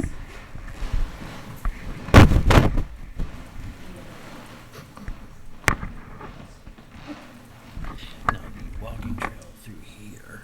Yeah. That's not gonna be paved, because that's through the woods, right? And through what, wetlands? That's just gonna be I a trail. think so. That's why it's probably like different. Yeah. Yes. Different. Some type of gravel. Because it's going, I'm like, you're not gonna be able to do that through there. So we Composites, not composites, stuff like that. We have Gravel? Have to be the water bridges there. 5,000. This you may The not. kind of stuff that you mentioned. And currently you have about 1,500 linear foot walking track. Yeah. So we're making it much longer. Okay. And my last comment is, either one of those, the fields, the out, when they hit the ball, either one of those is, right now, it goes the other way. So, and we get a ton of foul balls hitting the house, so this one is actually aiming at the house, so. But that'll have to be a really good home run. All I see is ducking. Maybe Gene can hit those. The dogs would get free baseballs. There on the back end, so it kind of blocks that. Because I get a ton now, and it's not even going that way. Yeah. So that's the only safety, for my children in the backyard. Of course. So we had a pool back there, and somebody hit a ball landed in the pool with me. So. Jeez. So it's in. And that was, yeah. So just I was wondering, how they're gonna compact that. That's all. That's great. Thank you. We'll keep that in mind. I had honestly hoped to ask Joe how many balls go over the fence presently on that 90-foot diamond. I think you can count them on one hand, but I wanted an expert opinion. Did you ask him? He's still there. I can see. Yeah, Joe, if you Oh, could yeah. comment on that. Yeah, Dave, it's a fraction of what it used to be. The netting takes care of, I'd say 95%, if not more. And the ones that do make it over have a high arc to them, as opposed to a line drive that, might break a window or, hit the garage door or whatever. Joe, So how that- about the other direction? How about home runs Home going runs. over the fence in the outfield? There's almost nothing to hit. You got some trees, in 38 years, whatever it's been. I don't know that a person watching another game has ever been hit with a home run. I probably would have known about that. Sorry, just one more. So just for the record, like he said, a lot of foul balls don't go over there, but we're also one of the only baseball fields in the greater Worcester County that a catcher can never catch a pop-up. Yep. Okay, because it hits the net. So if some guy's got a no-hitter in the 7th inning and the ball goes straight up and the catcher can't catch it, then, it's kind of one of those Luneburgisms. Yep. That was my introduction to the park commission, that lovely that lovely net. I get it. Yeah. Yeah. Mr. Rogers. Thank you. I was at home. Excuse me, sir. Name and Watching- address. Name and Name and address. address if you could. What? We know who you are, but name and address if you could. Oh, my name is Dave Rogers. I live at 82 Highland Street. And I want to thank you for having this presentation tonight because Karen had me doing income tax stuff. Not me. Not me. Anyway, Karen. I was at home, and I honestly, and I hope you're ready for some constructive criticism.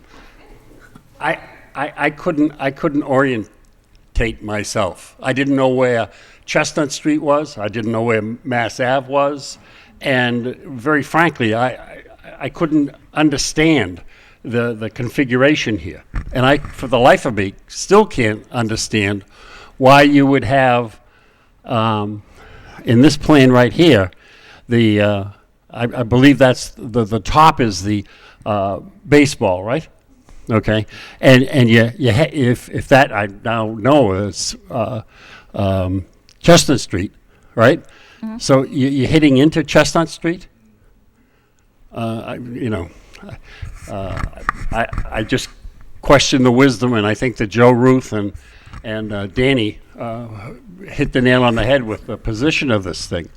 And when Danny talks, you better listen to him, because he played with Abner Doubleday. I think that there is some, and I respectfully disagree with the gentleman that likes the dog park. This is a baseball field, conglomeration type of thing.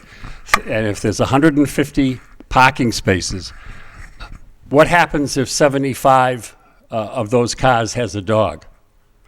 Do you want 75 dogs down there? I don't.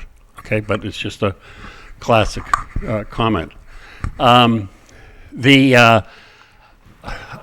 you help me and orient me where this black is right down here? No. Okay, and what's to the left? Yeah. Okay, skate park, and a playground. Okay, all right. Can you show me where the scoreboards are going to go for all three different things? Okay, that's fine. And I'm really concerned about that, because our son Jason, and believe me, I trust these folks, and they said they'd take care of it, and I believe they will. But it's, as people have said, the devil is in the detail here. Now, can you talk to me a bit about the parking? Catherine, can you grab that microphone from him?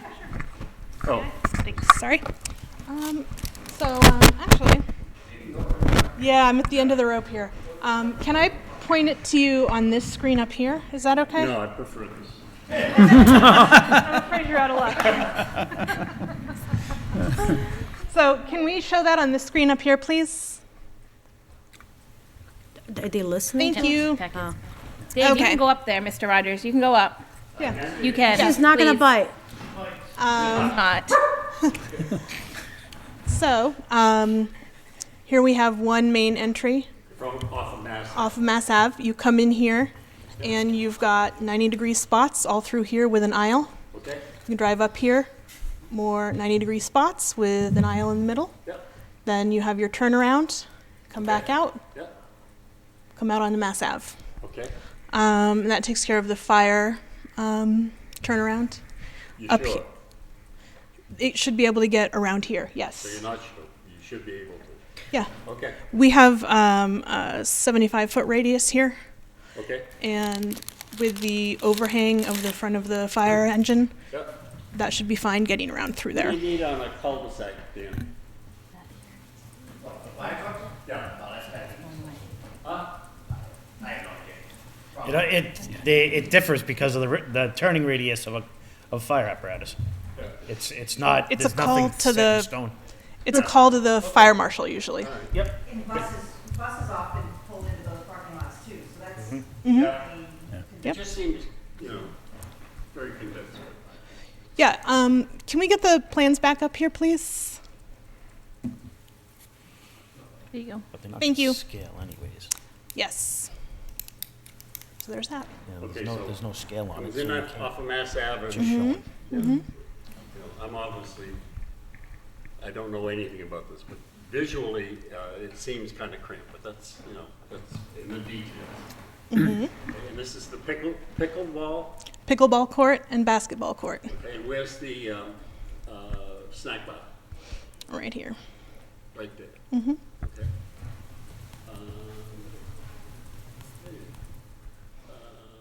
And you said there's 5,000 feet of trails? Linear feet of walkway. Is that almost a mile? No? 5,280 is a mile. Almost. Close to it. Almost. Almost a mile? Yeah, About 5,280 300 feet. feet off. give or take. So people can come down here. Okay. Now, where is Gene Larkin's house? It's on the other side of the pond. What? I don't know. No idea. Sorry. I'm sorry. I have no idea. Yeah. Yep. It's like an uphill battle. Thank you, Dan. All right. So, is this work going to be done over here? The best Minimal. of Lunenburg. So what we've got here is we've got wetlands all through here with their associated buffers. And in fact, the Little League field is actually in the wetlands, which explains some of the drainage. So what we've got here is light touch grading to get a path through here. What's that mean? Where we're not grading extensively, but just enough to get a 5%. Yep. Mhm, Okay. mhm. All right. Yep. And where, this is the Little Little League. League, right? And this is the Softball. Softball, baseball. 90 foot, yep. Where is the T-ball? So this option does not have T-ball. Okay. This option has T-ball down here, right next to the Little League. Okay. All right. Is there any way that you could keep this in over here? In here. It starts to get a little crowded, and we start running up against wetland buffers. So I think that we had talked about relocating the T-ball field to a different field in town. Yep. That might be a little more appropriate in terms of the development of the kids. Yep. I'm not remembering where we're Fitzgerald. Fitzgerald, Field. thank you. Yeah. Yeah. So we had talked about moving, in this case, the T-ball field to Fitzgerald. My comment on that is you've got baseball, softball, and Little League, and you have to go the other side of town for T-ball. I mean, it seemed logical to me that it'd be in the same area, and if possible, to get this someplace else. But as you said, this is It's we're just looking at options to try and figure out what alternatives resonate. Yeah. Well, I thank you for all of your hard work and for the course. committee. And I am a big supporter of this, but I have some real concerns. And we'll voice them, and majority will rule. And as I said, if Abner Doubleday was here, he'd be proud of me. Thank you, Mr. Rogers. I'm going to jump over to Zoom real quick. David King's had his hand up for a bit. Do you want to unmute Dave? And then we'll go over to Chris Martins. I am. I hope everybody can hear me. We can. I'm doing well tonight. Thank you for all the hard work that's been put into all of the plans. Name and address, Dave. Just state your name and address for the... Certainly. Dave King, 3 Gapes Place. I like both options. I think we're trying to do a lot with, a lot of challenges with the wetlands, the topology. My question centers around the movement of the T-ball field. The previous person started to discuss a little bit.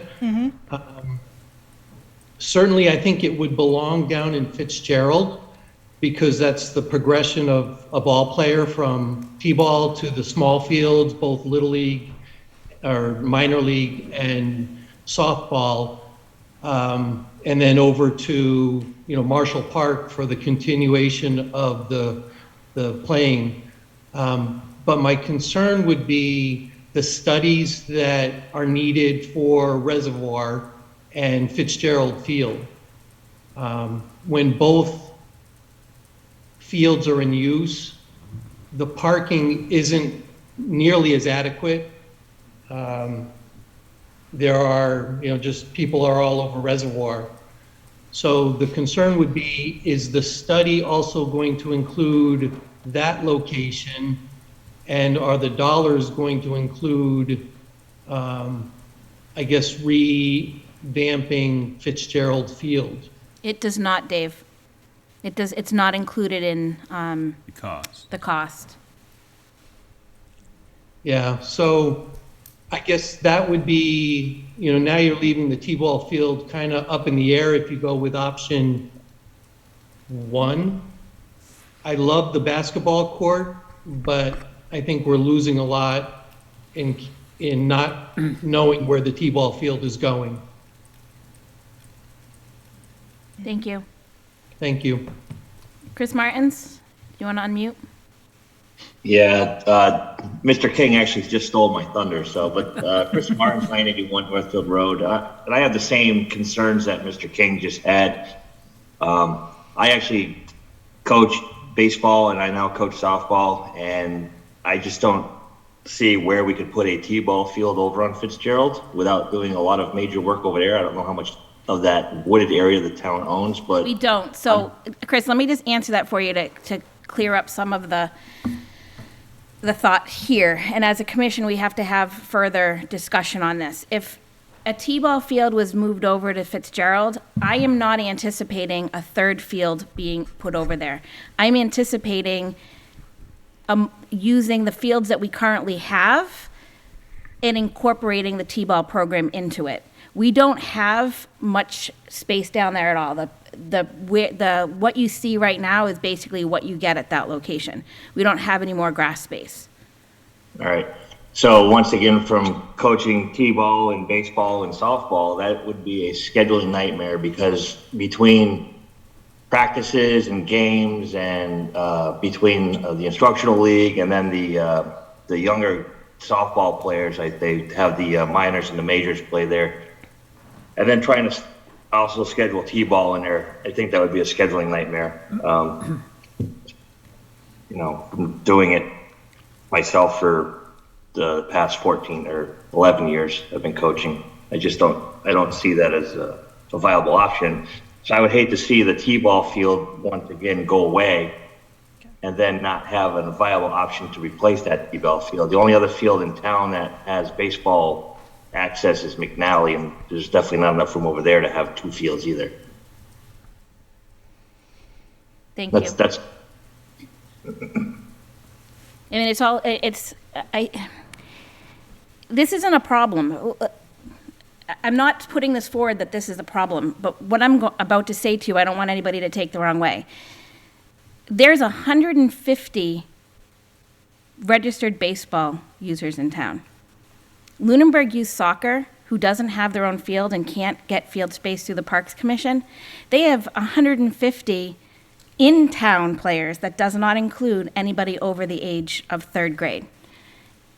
There has to be a way that we can accommodate T-ball with our instructional softball and baseball programs at Fitzgerald. We received a payment in the last few days from Little League, and when I did the math out on it, it was 125 players. I don't want to push them out. I want to make sure they have a home, but we have to be equal here in terms of making sure that everybody has a home. And if scheduling, I dealt with scheduling for many years, for grades 3, 4, with Neshoba Valley Youth Soccer and in Luneburg. I dealt with it. I get it. There's ways to do it, though, and I think that we can make it work. We used to go over to Devon's when the high school was being built. We had to put 3 soccer teams on one field. We made the concessions so that the high school could have a nicer facility. We have more land. Lunenburg, the Parks Commission has other pieces of property that falls under it, but we can only deal with one piece of property at a time. I don't have the bandwidth to take on Northfield Park at the same time we're taking on Marshall Park, nor do I think we can, as a town, would support the price tag that would come with developing a second huge park. If we do this and T-ball's not working out at Fitzgerald, we can move them, we can look over at Northfield Park when we get that up and running. There's other options for us. We're not going to say that this is, once we do this, we're done. There's other places we can put things. We just have to figure out how to make everything work.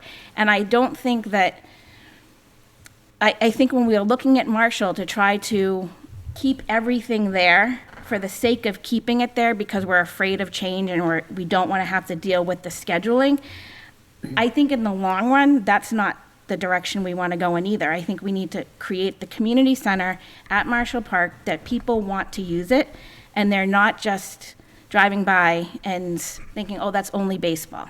We're trying to bring it in so that it's a community location. So, You know, I'm going to add a couple of things to what you're saying. You know, Marshall Park, I mean, I love, I mean, my property abuts the park, and thinking, Mr. Rogers, you were thinking my neighbor, but you didn't think about my house, but you know, I won't take that personally. Miss Larkin, she has moved to Maine. I know that. Yeah, but that's okay, you know. Oh, okay. You know, there has been a little, like, you know, what was, when Marshall Park was conceptualized in 1932, according to what Dan Proctor, and I believe that he's probably right with the dates, you know, the priorities of the town at that time was one. I don't believe we should simply remove the fields from here to build somewhere else. Like, I wouldn't support that. Like, it makes no sense to do that. Like, but I think we are bringing other things into the park that are going to be helpful to the community outside just the, you know, baseball community. You know, I see a lot of seniors walking by my house, like, I mean, many people, and it is a destination for a lot of people. There are that take part in the town center. So if it looks like we're trying to cram too much into one space, the reality is we're trying to address the community needs and what we are seeing to be the case. You know, the dog park, for example, is one that, you know, Luneburg, most people in Luneburg has a backyard. I mean, till very recently, we got sewer. Every house had to be an acre to have, you know, their septic. But, you know, I do see people using the sidewalk from the town center to walk down to the park. And currently, the 90-foot diamond there is used for some dogs. So that's what we're trying to do, is to just bring in more of the community into this one space without eliminating what's there. So if there is a little bit of reshuffling that we have to do, we as a community need to sit down and say, you know, maybe this, you know, the t-ball field can go into a different part of the town so that we can create space for the basketball court that it's more open to, you know, like right now we only have the high school that's available.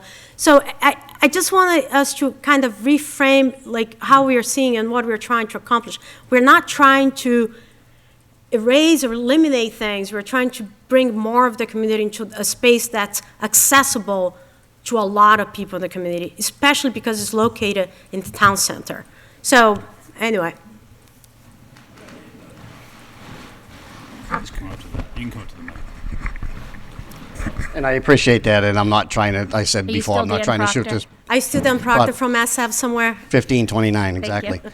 I guess my big thing, Karen, to your comment about the whole soccer and Northfield and all that type of stuff. One quick question. How many baseball field or softball fields do we have at Luneburg High School? Well, that's a good question. Why don't you Well, have we have any? zero, right? You have zero. Okay, how many soccer fields do we have at Luneburg High School? You have. 1, 2, 3, 4?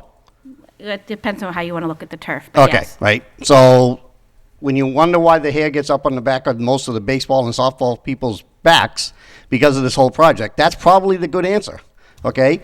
You can't say that we don't have enough soccer fields around this town. We have 4 of them over at the high Do you know school. that they're difficult to use? Do you know that the recreation program has a difficult time getting in to use those fields? Oh, trust me, you're not telling me anything. Why can't we play basketball over I there? know. Okay, where is Jay? There's a Where is solution. Mr. Bunnell? We just have to find it. Where is Mr. Bunnell? Wouldn't he have the answer for how big the baseball fields need to be right now?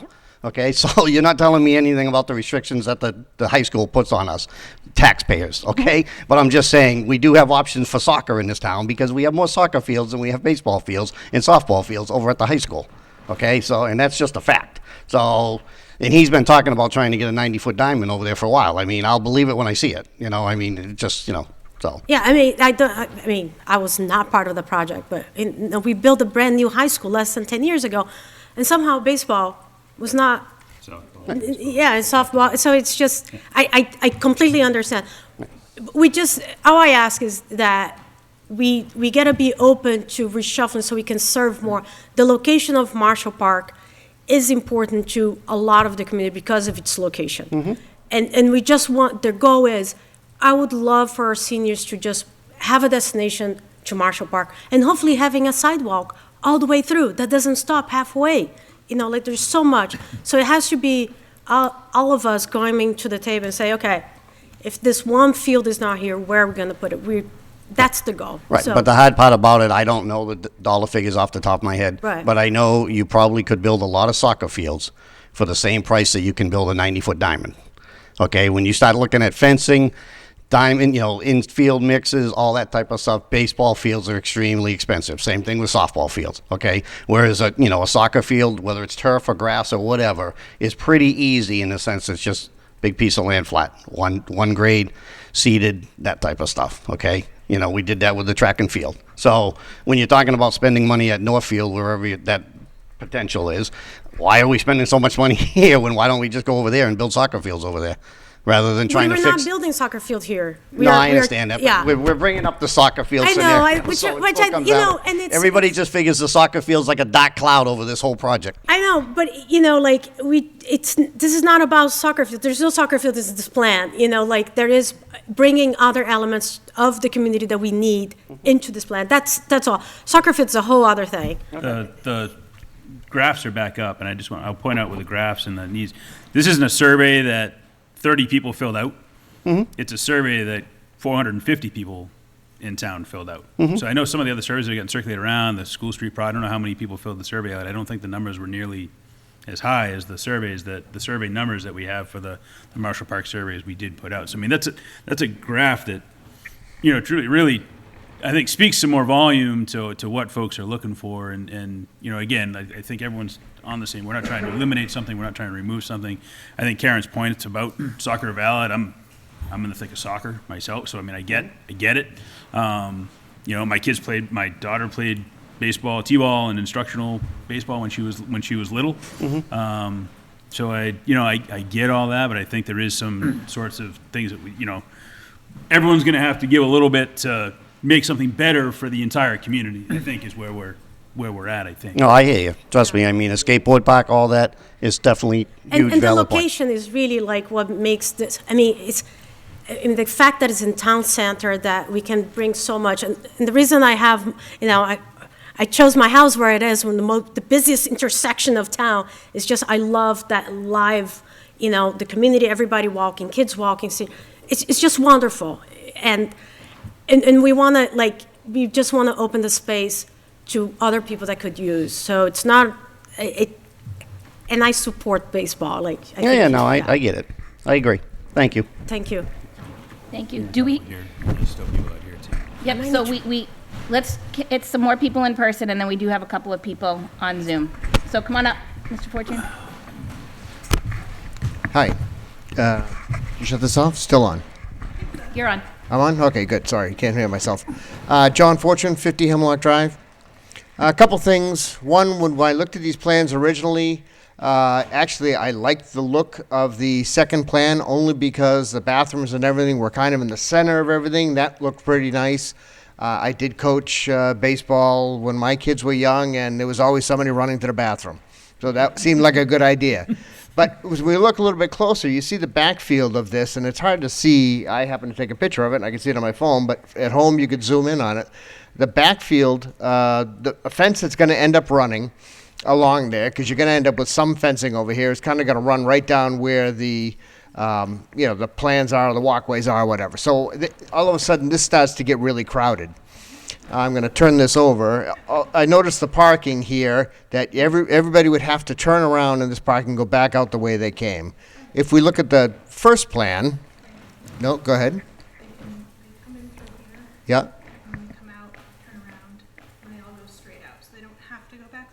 Right, but there here is people backing in, backing up, coming back out, cars going both ways. Where the first plan actually has a nice parking situation because the parking could be one way. And so everybody goes the same way. It just makes it a lot easier to get everybody through. When games are changing in the middle of the day, or when games are changing and there's a new game coming in, people are moving through that parking lot a lot better, and that works out well. On this one, the way that you have the backfield, certainly on the big diamond, It goes along the way this is placed, and I assume it's somewhat to scale anyways, or mostly to scale. And that has your walkway going along right where the backstop is. So all of that tends to fit better in this plan. I think, but the parking even off of Chestnut Street also could be one way, and again, flow better. So when we get through the whole thing, if we end up doing something with septic where you could be able to use that same leach field area to put some of your storage areas or whatever, then all of a sudden I think Plan 1 gets better. So, as I look through the whole thing, in the end, Plan 1 looks like it seems to accommodate a lot of the needs that we've talked about tonight better than Plan 2 does. And that's all I had to say. Thank you so much. Thank you. Come on up.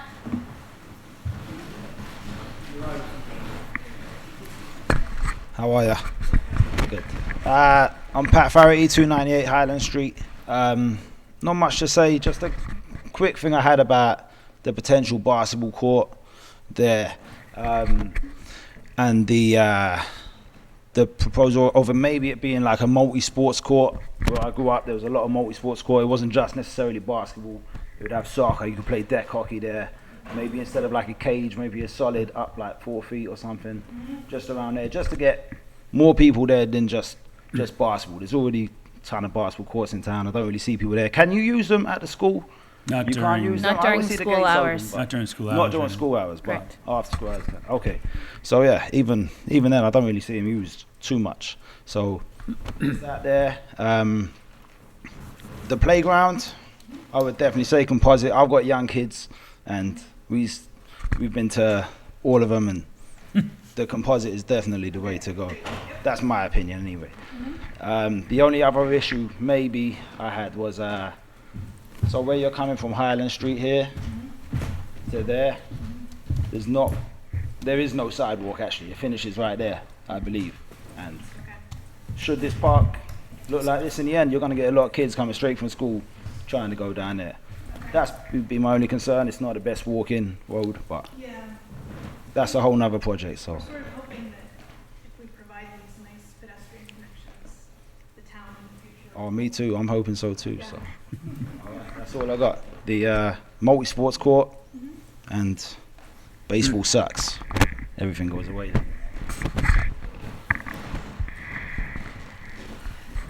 Anyone else? Mr. Murphy, and then we're going to jump onto Zoom. I'm Tim Murphy. I live at 97 Island Road. First off, fantastic job. Very exciting about something happening with Marshall Park, and it's long overdue. I think, in my opinion, option 2 is the better option, in large part because it does incorporate the T-ball field.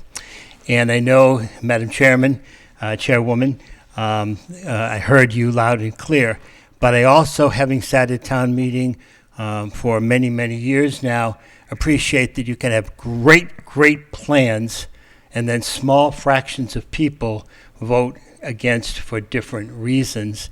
And how many plans have we had for all the town buildings that surround us that can never get passed because people all come in with their own little agendas. So I think Danny said it very well, that the T-ball field, if it's not in the final plan, will be something that'll gender a lot of negativity. And it doesn't take much negativity at a town meeting for plans to be shot down. And so as excited you'd be to present a plan where you had a T-ball field somewhere else and all the logical reasons maybe that you could present, in the end, if the T-ball people, the baseball people bring out numbers, then there will be a plan that got shot down and everyone will be disappointed. So most importantly, one of these plans has to pass. And it'll pass, in my opinion, better if the T-ball field is there. I would also say, Chris, that I agree that I think we need to have something for basketball somewhere there. I don't think it takes up an awful lot of space, and to me, I don't know how much dog park you need, but even if you could cut a few feet here and a few feet there and put in some basketball someplace, I think that would be very helpful. And I know that some of that is getting into the weeds, but from my perspective, the most important thing is that something passes. And if you don't have the T-ball, I'm afraid you're running a real risk that it'll all get shot down for naught. Thank you. All right, let's see who we have on Zoom. I don't know which one of you ladies, Stacy, if you want to unmute. Hi, this is RJ Tebow, 19 Whitetail Crossing. Sorry, RJ. Hi. I wanted to correct one thing, Karen, you said about the numbers from the Little League this year. We agreed with Rob Thompson to submit our payment much earlier than our registration closing. Okay. And Rob asked that we submit it at a number that would definitely be lower than our final registration so that he didn't have to figure out how to refund us. Okay. So those are not accurate numbers that you're quoting for our registration for this year. Okay, thank you. The other thing I wanted to point out, because I was a little bit surprised by the survey results, and I never like to question things after the fact if I didn't agree with them. But one of the things I was wondering is back to how the survey was written, and it wasn't a discrete choice test where you would say put something up against something else and have individuals choose what they want more, which is a specific type of surveys that marketing firms and different companies will do. So I think you can definitely use it. It's great. What it shows me is people want a variety of things at the field, which I agree with, and I think at the park, which I think is great. But I think it somewhat misses the point when you're comparing it to, the people most likely assumed, and I can only guess this, but that the things that are there are staying there, and we're talking about enhancements to the park, not necessarily trade-offs that we're going to make. And we could have written it in such a way that says, would you choose these things over at the expense of a ball field or fields, just to get a little bit more deep on that. The final thing I wanted to say is to Mr. Murphy's point about getting something approved. I agree that Plan 2 is more likely to pass, and then alternatively, I think there would need to be something that demonstrates that a T-ball field can work somewhere else. I don't think Fitzgerald works because you're just talking about having too many people in and out there. As Mr. King mentioned, the traffic is pretty bad as it is. And you could certainly schedule it because you just would be in trouble with weather and having cars come and go. But if it's something that could be demonstrated before, you might have more luck getting something like Plan 1, or it's on the left of my screen. I'm not sure if it's 1 or 2 passed. That's all I wanted to say. Thanks. Thank you. Kathy, do you want to unmute? Yes, hi. Hey there. Hi, I guess I'm going to speak to some things that haven't gotten much emphasis, but at first I wanted to say thank you so much for the work that you've done on this project. I am a lifetime resident of Luneburg, and I actually, in my preschool years, lived in the house that Pam Porter now lives in, right next to the park. So I spent a lot of time at Marshall Park, and it was a really active place when I was a kid.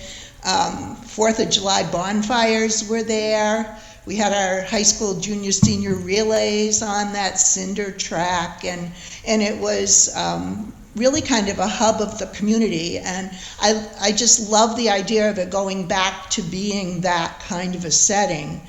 And especially love the multi-generational aspect of this plan and the fact that you're really trying to include families, elders, as well as the teams that have traditionally used that park.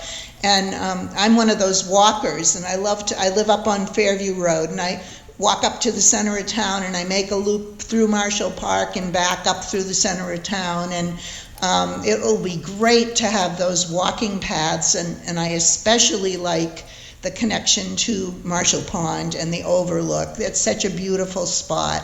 So I just want to say bravo, and I think I lean towards Plan 2 and echo everything that Tim had to say about making sure that we're not leaving anybody out if we want to have the best chance of getting this to pass. And also the gentleman who mentioned sidewalk on Chestnut Street would also be great, because I walk up that sidewalk that ends right there at Highland and Chestnut, and it would be nice to have that continue around to the park in some way.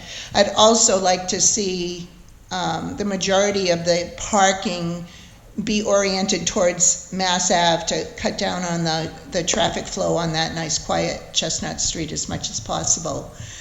So again, thank you for all the hard work, and I really hope we can get this to come to fruition. Thank you. Thanks, Ken.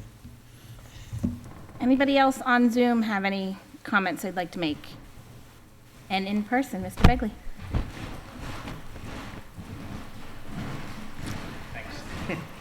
Hi, Chris Begley, 4 Whitetail Crossing. Dan and Joe mentioned it a lot about the baseball in the sun. How hard would it be to basically keep the current dimensions, basically keep the baseball field as it is in either one of the designs? That actually comes down a lot to geometry and volumes of space. So what we have worked with in the past, and maybe we can revisit this. So this baseball, it spreads out and it doesn't quite give us what we need here. But what we did consider, and what we may reconsider, is orienting the baseball diamond so that home plate is here and we're going out, which our understanding is the preferred solar orientation. Which direction are you? Sorry, we can't see you. So our understanding is that the ideal orientation for baseball would be to have home plate here. And I think Nick and I were talking about this. So it would kind of be coming out like this so that you're not getting the sun in the eyes. Dan, can I ask you something about the sun? Like, most of the baseball games are during summer, and I know the orientation of the sun over Marshall Park. Isn't the sun, like, maybe for the early evening games is the exception, maybe for the Phillies, but most of the games played, the sun is pretty high up, no? That's correct. I mean, high school games certainly would, be Right. getting into the later innings. The lower Babe Ruth field. Yeah. The left field takes the life in his hands every time the line drive hit to him at that 6 o'clock to 7:30. Right. Because it's 10 feet off the horizon, and it's always right there. Right. That's really, kind of what Joe's saying, from a high school standpoint. It's the later innings. Right. Once Joe gets going, it's the first couple innings. So, it's kind of that window. Okay, yeah. Because that's what I thought, like, just because of the time of the year that we were playing most of the games, it is a factor, but it's kind of the fun part of baseball. Sometimes it's a factor, sometimes it's not. Yeah, okay, thank you. What's the lesser, with the two of you here, what's the lesser of two evils when we're talking about field, that 90-foot diamond, the net that has to be up now because we're trying to stop the balls from leaving, or the sun? Like, which one would be the priority, to lose that net and reposition the field, or leave that net so we avoid the sun issues? Karen, he's got to be on a microphone. Oh yeah, you're not on mic, Dan, sorry. Oh, and it's my fault, I'm sorry, Dan. People on Facebook, Dan, that aren't hearing you. I mean, on Thank you, Unpack. I mean, the sun is just one of those things that, again, it's just kind of baseball Right. talk, we all live with it, okay, because it's just what it is. But, you just don't want the sun behind the pitcher, okay, because if he's throwing a baseball and batters are looking in, then it's just not going to be a great baseball game type of thing. So Okay. that little tweaking here or there could make a big difference. The backstop up above, that's just really annoying because it's just not part of baseball that a ball goes up, comes right back down type of thing. So I think what she was just saying about tweaking it a little bit, you could alleviate that net, per se. It really just comes down to backstops are supposed to go up a certain amount of feet and then hang over. That field, all that needed was to go up one more length. Okay, we just needed Surfside fence to go up one more section and then put it over, and that all would have been alleviated. But budgets, whatever, I don't know what the reason was, but that's why it didn't happen. Okay. Thank you. Can we get, maybe is it worthwhile, like, talking to baseball and softball and so forth and kind of gain some insight to what orientation should look like, and share that with Wola to see. I have a feeling Nick Betts is about to make a comment on that, because he has his hand up. Nick has, Nick, you can unmute. We've talked about this, but yes. Yeah, a lot of comments on this. So the baseball fields have been designed based on the MIAA standards, which refers to the NFHS, which is the National Federation of High School Sports. So the dimensions are pretty much dictated to the foul poles. So for the 90-foot diamond, the requirement is a 325-foot field to that foul pole. And then as far as the actual arc of the outfield, so center field doesn't necessarily have a minimum required distance. You just need to meet the foul pole distances. Same thing for the Little League and softball field. So the plans are reflecting at least meeting those standards. Again, the outfield can shrink or grow to a certain degree based off of meeting those critical dimensions. And as for the layout, in option 1, the 90-foot diamond, when it's oriented in that orientation, that's actually facing pretty much exactly northeast or east-northeast. And if you refer to the Major League Baseball, they passed a rule 1.04, which says that the ideal layout is northeast. So that field orientation, although it seems an argument can be made if you're favoring the pitcher versus favoring the batter, or you're favoring the outfielders versus favoring the batter as far as who gets the worst solar glare in their eyes, that design lays it out to meet their standard that apparently, according to them, these are experts, have determined is the best orientation. That same thing being said, if you look across the board at all the baseball stadiums, they are all over the place as far as how they're oriented just because of the limitations.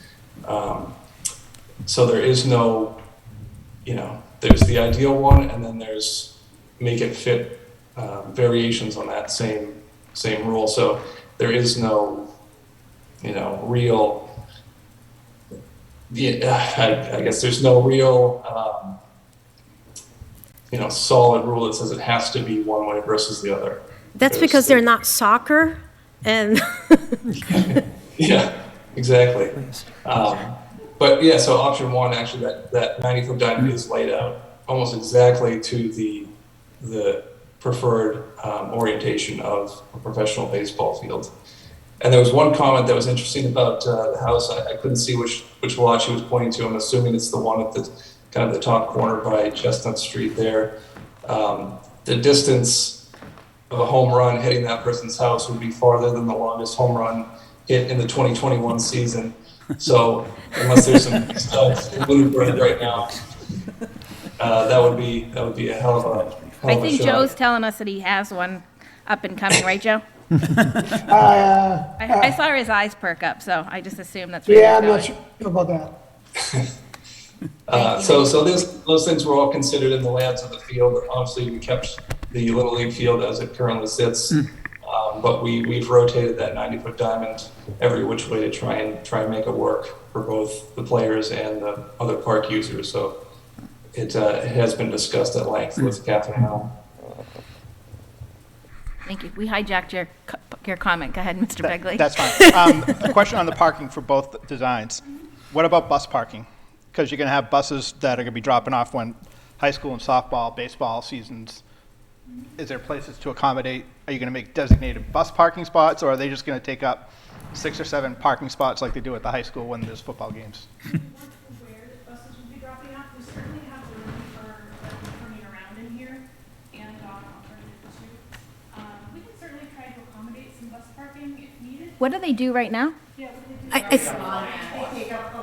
They take them all up? Yeah. Sweet. We can send them down to like a Marshall Park. In the morning. Yeah. 2 buses sit at the pull-off down there.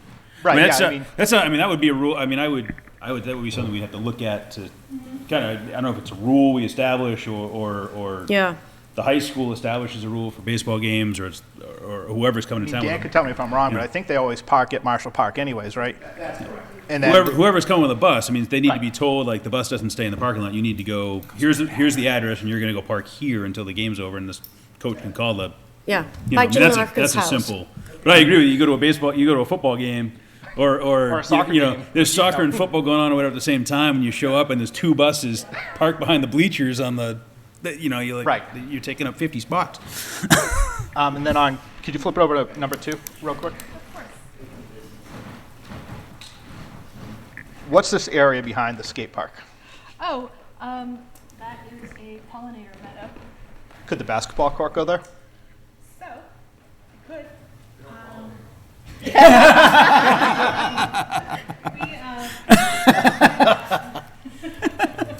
I don't know, those NBA guys do. We should check in with the skate park folks. I don't see where the height of that would adversely impact. So one of the safety concerns in placement of the skate park has been aligning it so that the police can kind of glance in at night and get a good view of it.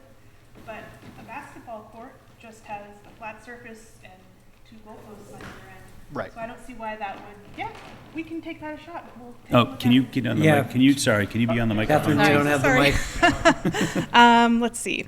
So what I was saying was, views to the skate park are important from the law enforcement perspective here in town. But because a basketball court is flat and has 2 goalposts, I think that we could certainly look at getting it in there as long as we can make the grading work. The vision, yeah. So maybe those two are 2 great tastes that go great together. That way we wouldn't have to eliminate the T-ball field by taking basketball Yeah. away. Yep. Just got rid of my garden, but that's okay. Well, I think one of the The wonderful orientation of the things baseball field doesn't about meet the Wildflower Meadows is face that you north, can really northeast work now. them in along places. Right, I know. And I think we'd be hoping to do that anyway, but. I know. I think there's space in there. We could definitely- Okay. Yeah, we could figure it out.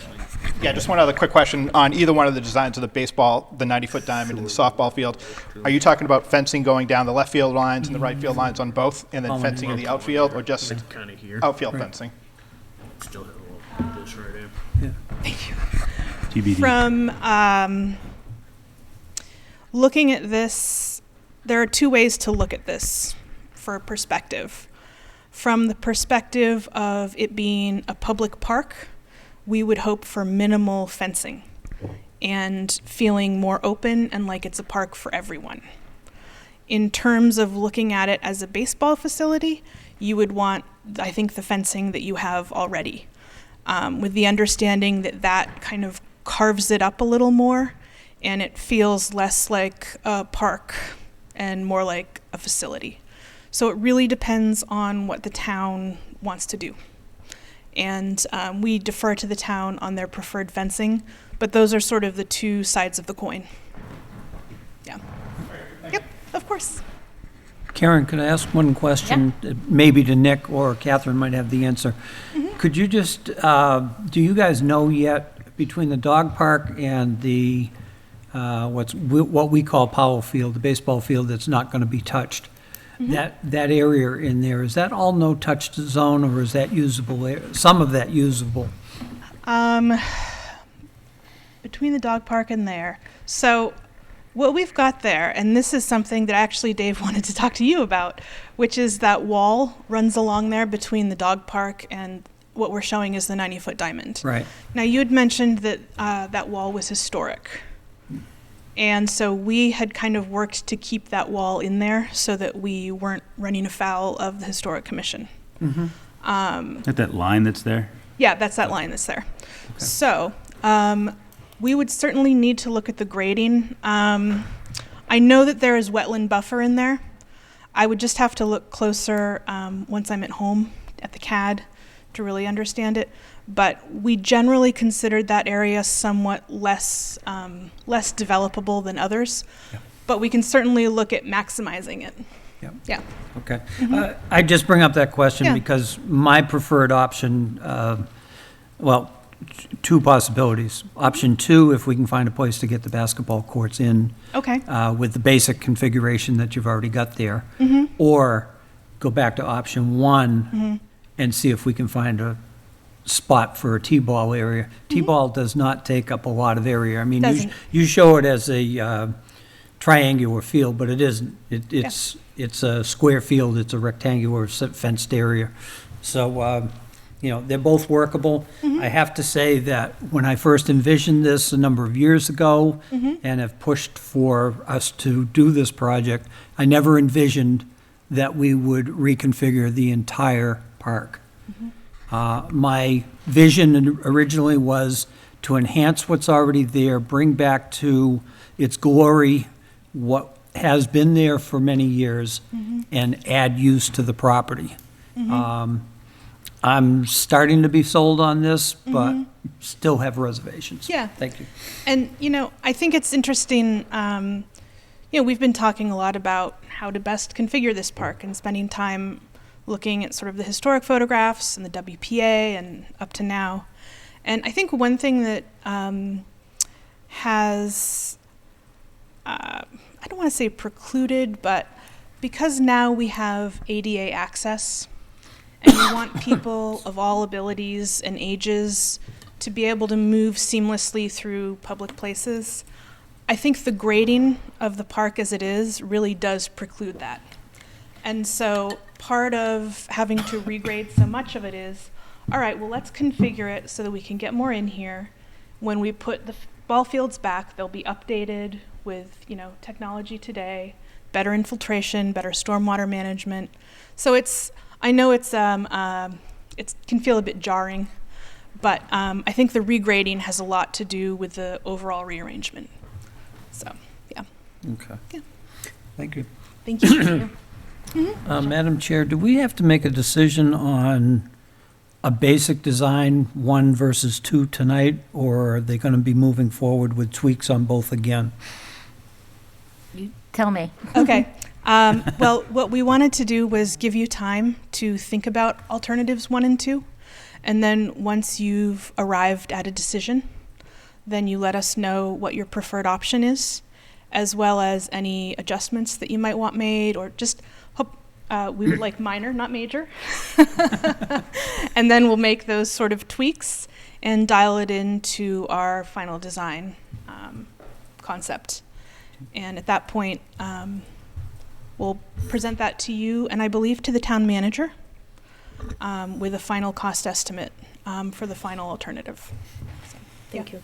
When do you want feedback from us? What's your date? We'd love feedback in the next week and a half. Okay. Maybe we can check in on that tomorrow, Karen? Yeah, that's fine. Okay, thank you. We're going to set a schedule for a meeting date for our next meeting, so. Okay. We should be able to tell you tonight, too. Okay. When the meeting will be? Okay. Yeah. I mean, I just want to say my final comment, I hope, is I love this. Good, I'm glad. And, it's, one other thing, you mentioned the grading, there's a lot of wetland there as well. I mean, we can see from the park, where the park is and how much we can actually use is very little. Looks to be less than half or about half. Yes. And I do think that this is actually a really good design, and it does keep a lot of what it is now. And it's bringing the new elements that we need for the community, for the seniors, for the young kids, for the teens. And I think it will open up a lot of opportunities for the town to start running some programs there during the summer. I think this is fantastic, and I do think, did a great job. And I appreciate you coming to 2 meetings now and taking everybody's feedback. Our and pleasure. Hearing about Miss Larkin. I don't know Miss Larkin. Karen, would you entertain a straw poll in public meeting at this point? Yeah, it doesn't. Right. No, but a straw poll from the commission, not from the public. Chris Martin has a hand up. Yeah.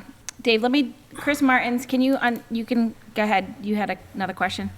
Yeah, my last question is, who votes on the final plans? Is it just the commission or is it the public? Commission. The commission. Okay. That's it. And then the public at town meeting. Right. Well, depending on how it gets funded, yes, it will, and that's going to have to be the next piece of a very major puzzle.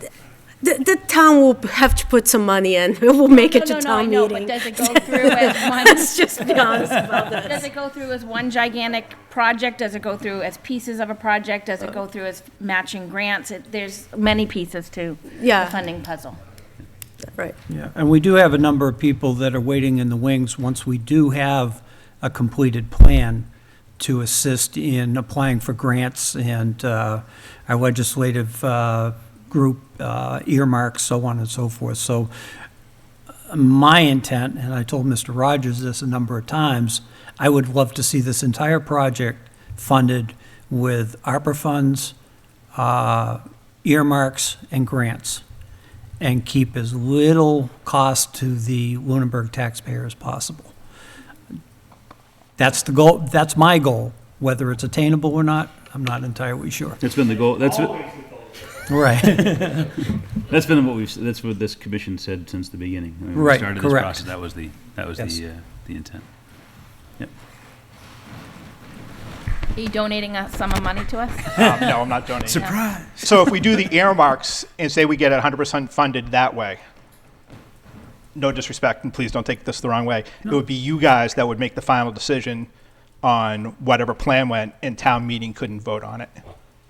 Town meeting would be voting on the dollar amount proposed, and they would not, I believe, would not have any say in changing the design. Right, I so it believe. would be just, instead of the whole town voting, it would be just the commission. That, Or we couldn't go to whatever- town meeting and say, we like this plan, we don't like this plan, if you're using our tax money for it, if no town money is being used for it. Well, let's start with, we are always using your tax money, no matter where it's coming from. Let's just go with, I hear what you say. I'm sort of thinking like the semantics of it. Right. like- I think by the time we get to town meeting, like many of these discussions will have already happened. Like, not everyone's going to get what they would like. Like, we are already talking about having another meeting next week, which is always open to public comment. We're not, I hear you, but it's. Well, I think we've Yeah. done, I think this commission has done its due diligence to make this a very public scenario. No, I get you. Yeah, I'm not taking disrespect at all. But I think, and I don't know all the ins and outs of town politics and how it would go to town meeting or not go to town meeting or however it would go. I'm just kind of following along the path here where I'm told to go. But I think, I don't envision this being something like that. We're we're going to drop the hammer and say like this is what we're doing and ignore feedback. I think we've done the exact opposite. We're trying to bring in as much feedback as we can. We've done 2 or 3 surveys regarding this project alone to try and pull in as much feedback as we can, and we source that everywhere we can in town to get that sort of feedback. So I would envision that however the decision is made in the end, that feedback has been gathered and respected, throughout. I'll just mention a couple things that I think, that scenario presented is very similar to every other scenario that projects that happen in town, including the school street project, which is a park that probably eventually will end up in parks. The other thing is we have a wonderful town election coming up, and you can collect, I think, 50 signatures and run against 2 people here. So, you want to have a vote on this. You can just wait another year or so. And You have not missed the deadline. You want to have a direct vote? 50 signatures. We'll get you on the ballot. Please join. Thank you. Is it worth? So we're looking at orientation, looking at these plans and so forth. I mean, I would take baseball's input into, speaking of input and so forth, like take baseball's input into the orientation of the fields and so forth, and looking at these 2 plans that we have, and we heard from Nick about option 1, and that's being the preferred Major League Baseball sort of orientation. But option 1 is also the plan that doesn't have a T-ball field right now. So trying to gather, obviously we have a short window of time to gather some additional input and so forth, but if the Little League group has thoughts on field orientation, And the Phillies. So, yeah, and the Phillies too, yeah. I'd love to hear from the high school. We haven't seen a single, There was an email, just so we're not completely throwing them under the bus. There was an email that I think the whole commission got it. It came out, it was a forward by Carol Archambault, I believe. don't believe we did get That it. was with field dimension information, Yes. so on and so forth. That Yes, was the did last, get that was the distributed. last. I don't think I saw that. Let me look. But maybe we don't need to look at that. You have to come to the mic because people at home don't like when we forget to tell you. So again, John Fortune, 50 Hemlock Drive. Is it possible to look at, it seems like there's a lot of interest in 2. that you've shown up here, is it possible to take a look at rotating that diamond 90 degrees? So, and that would get the diamond going in the correct direction. That may help, others with some of that. So that might be a good step. There's always ripples, as we all know. Yep. But we'll figure out what they are, and we'll try to make that work. I think that, let me know. Yeah. So, Karen, what's next here? I don't know. Can we go down the table with our preferred? At this We point, can, Strobel? I can tell you that what my answer to that's going to be right now is that I like a combination of both of them. I don't have a number to give you to say this is the one I'm leaning towards, because I like pieces of each one. Mhm. That's fine. That's a valid comment. I think we should verbalize where we are as individual commissioners tonight. That's Because where. this is going to be a rather quick process from here Yep. forward to the final.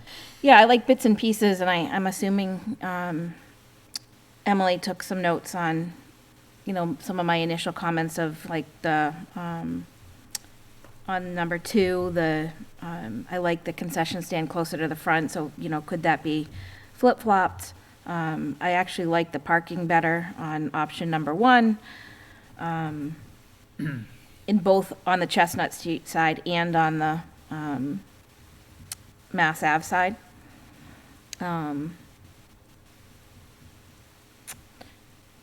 Sort of where I am on it. Chris? Yeah, I guess I'm kind of similar. I do like the parking scenario from option 1 with it does feed somewhat of a one-way sort of deal there. I think even the Chestnut side of the parking does also feed a similar sort of deal. If there's a means of finding the basketball court there and a t-ball field as well, then I think I like option 1. Still find Anna's Pollinator Garden, which I know my wife will enjoy as well. So There we go. I'm going to just turn my backyard into a pollinator garden. That's it. So that's where I'm at. I think, definitely the parking from option 1, the basketball court from option 1. But if we can find a spot for a t-ball field, still, then so be it. And it's the orientation that is preferred as well with the ball field. So. I think pretty much the same thing that Chris just said. And I think that's where everybody is. There's the good, that is what we like from some points of 1 and 2, and I think it's more of a conversation.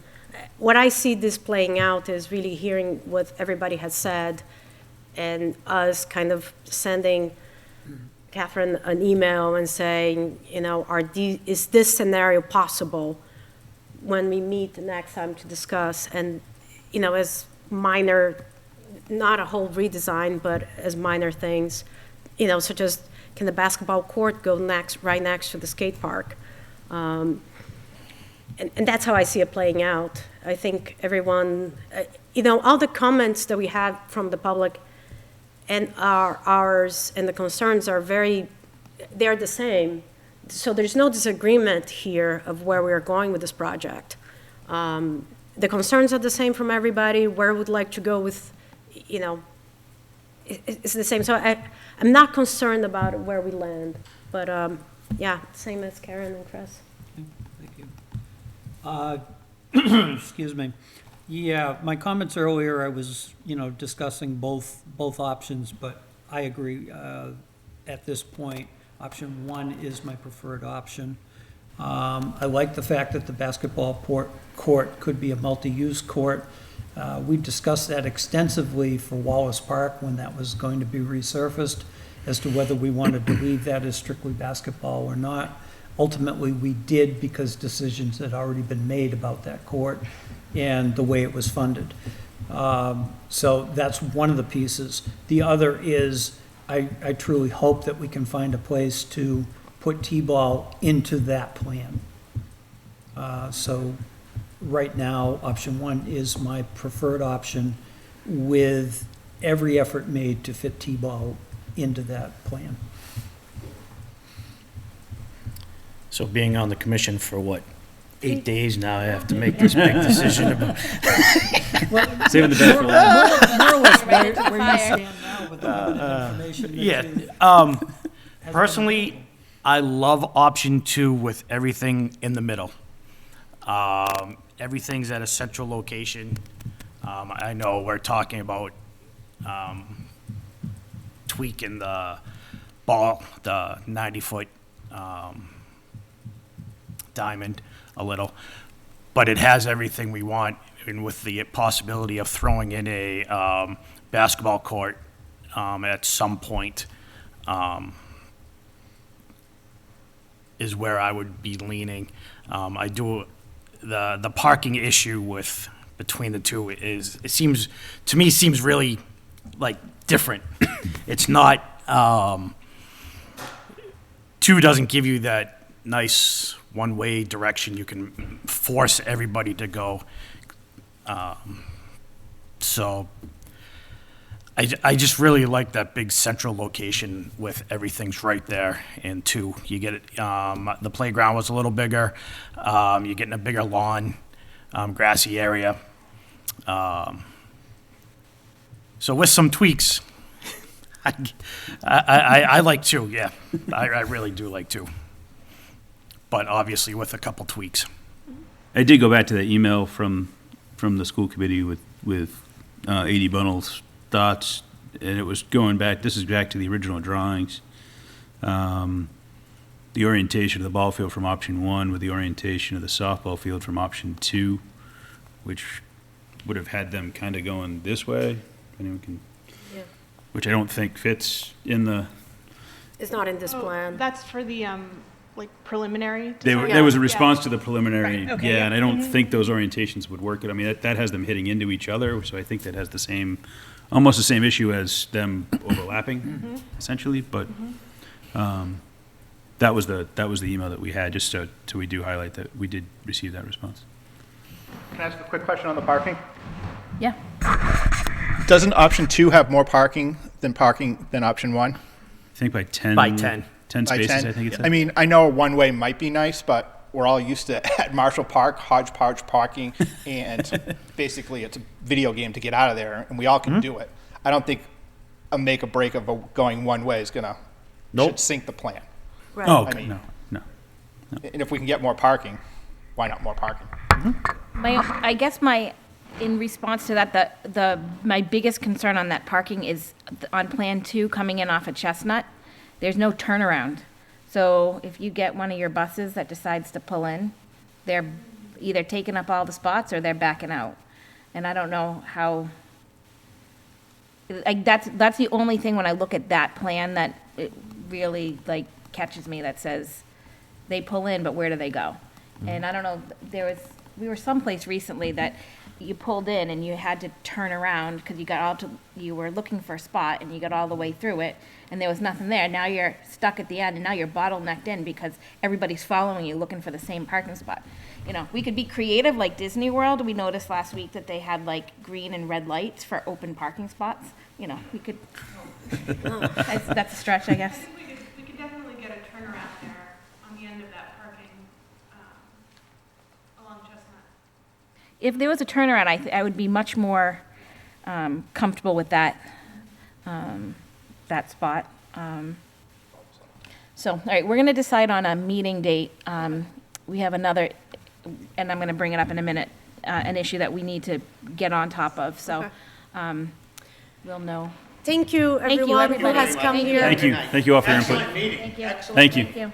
Thanks for coming. I'm disappointed, though, Mr. Murphy. No leprechaun suit. Oh, that would have been good. Exactly. That was the nice part when caucus used to be. And next week, there will be another meeting. Hope to see you all. All right, so is there any other public comment before we move on to our next meeting agenda or board comment. You've been quiet. He's texting me, I don't understand why. All right, so I have a board comment. Okay. Today, I had the opportunity to go into the beach house. I took some pictures. I will put them in a folder, and I will make the folder public. I am greatly concerned by what I saw today, to the point that I am not sure the beach house is usable for the upcoming season. So I think we need to have a bigger discussion. I think we need to involve some folks from the town side. I think we need to get, is she leaving us already? She's listening. She said keep going. She'll be back in a minute. I think we need to have a discussion on this beach house, and I think everybody needs to see when, Pat, I don't know if you followed any of this, but for a number of years, Dave and I have been aware of a bowing front wall, and over the last 6 months, we've pushed the issue multiple times, and our former DPW director finally brought somebody in to take a look at it.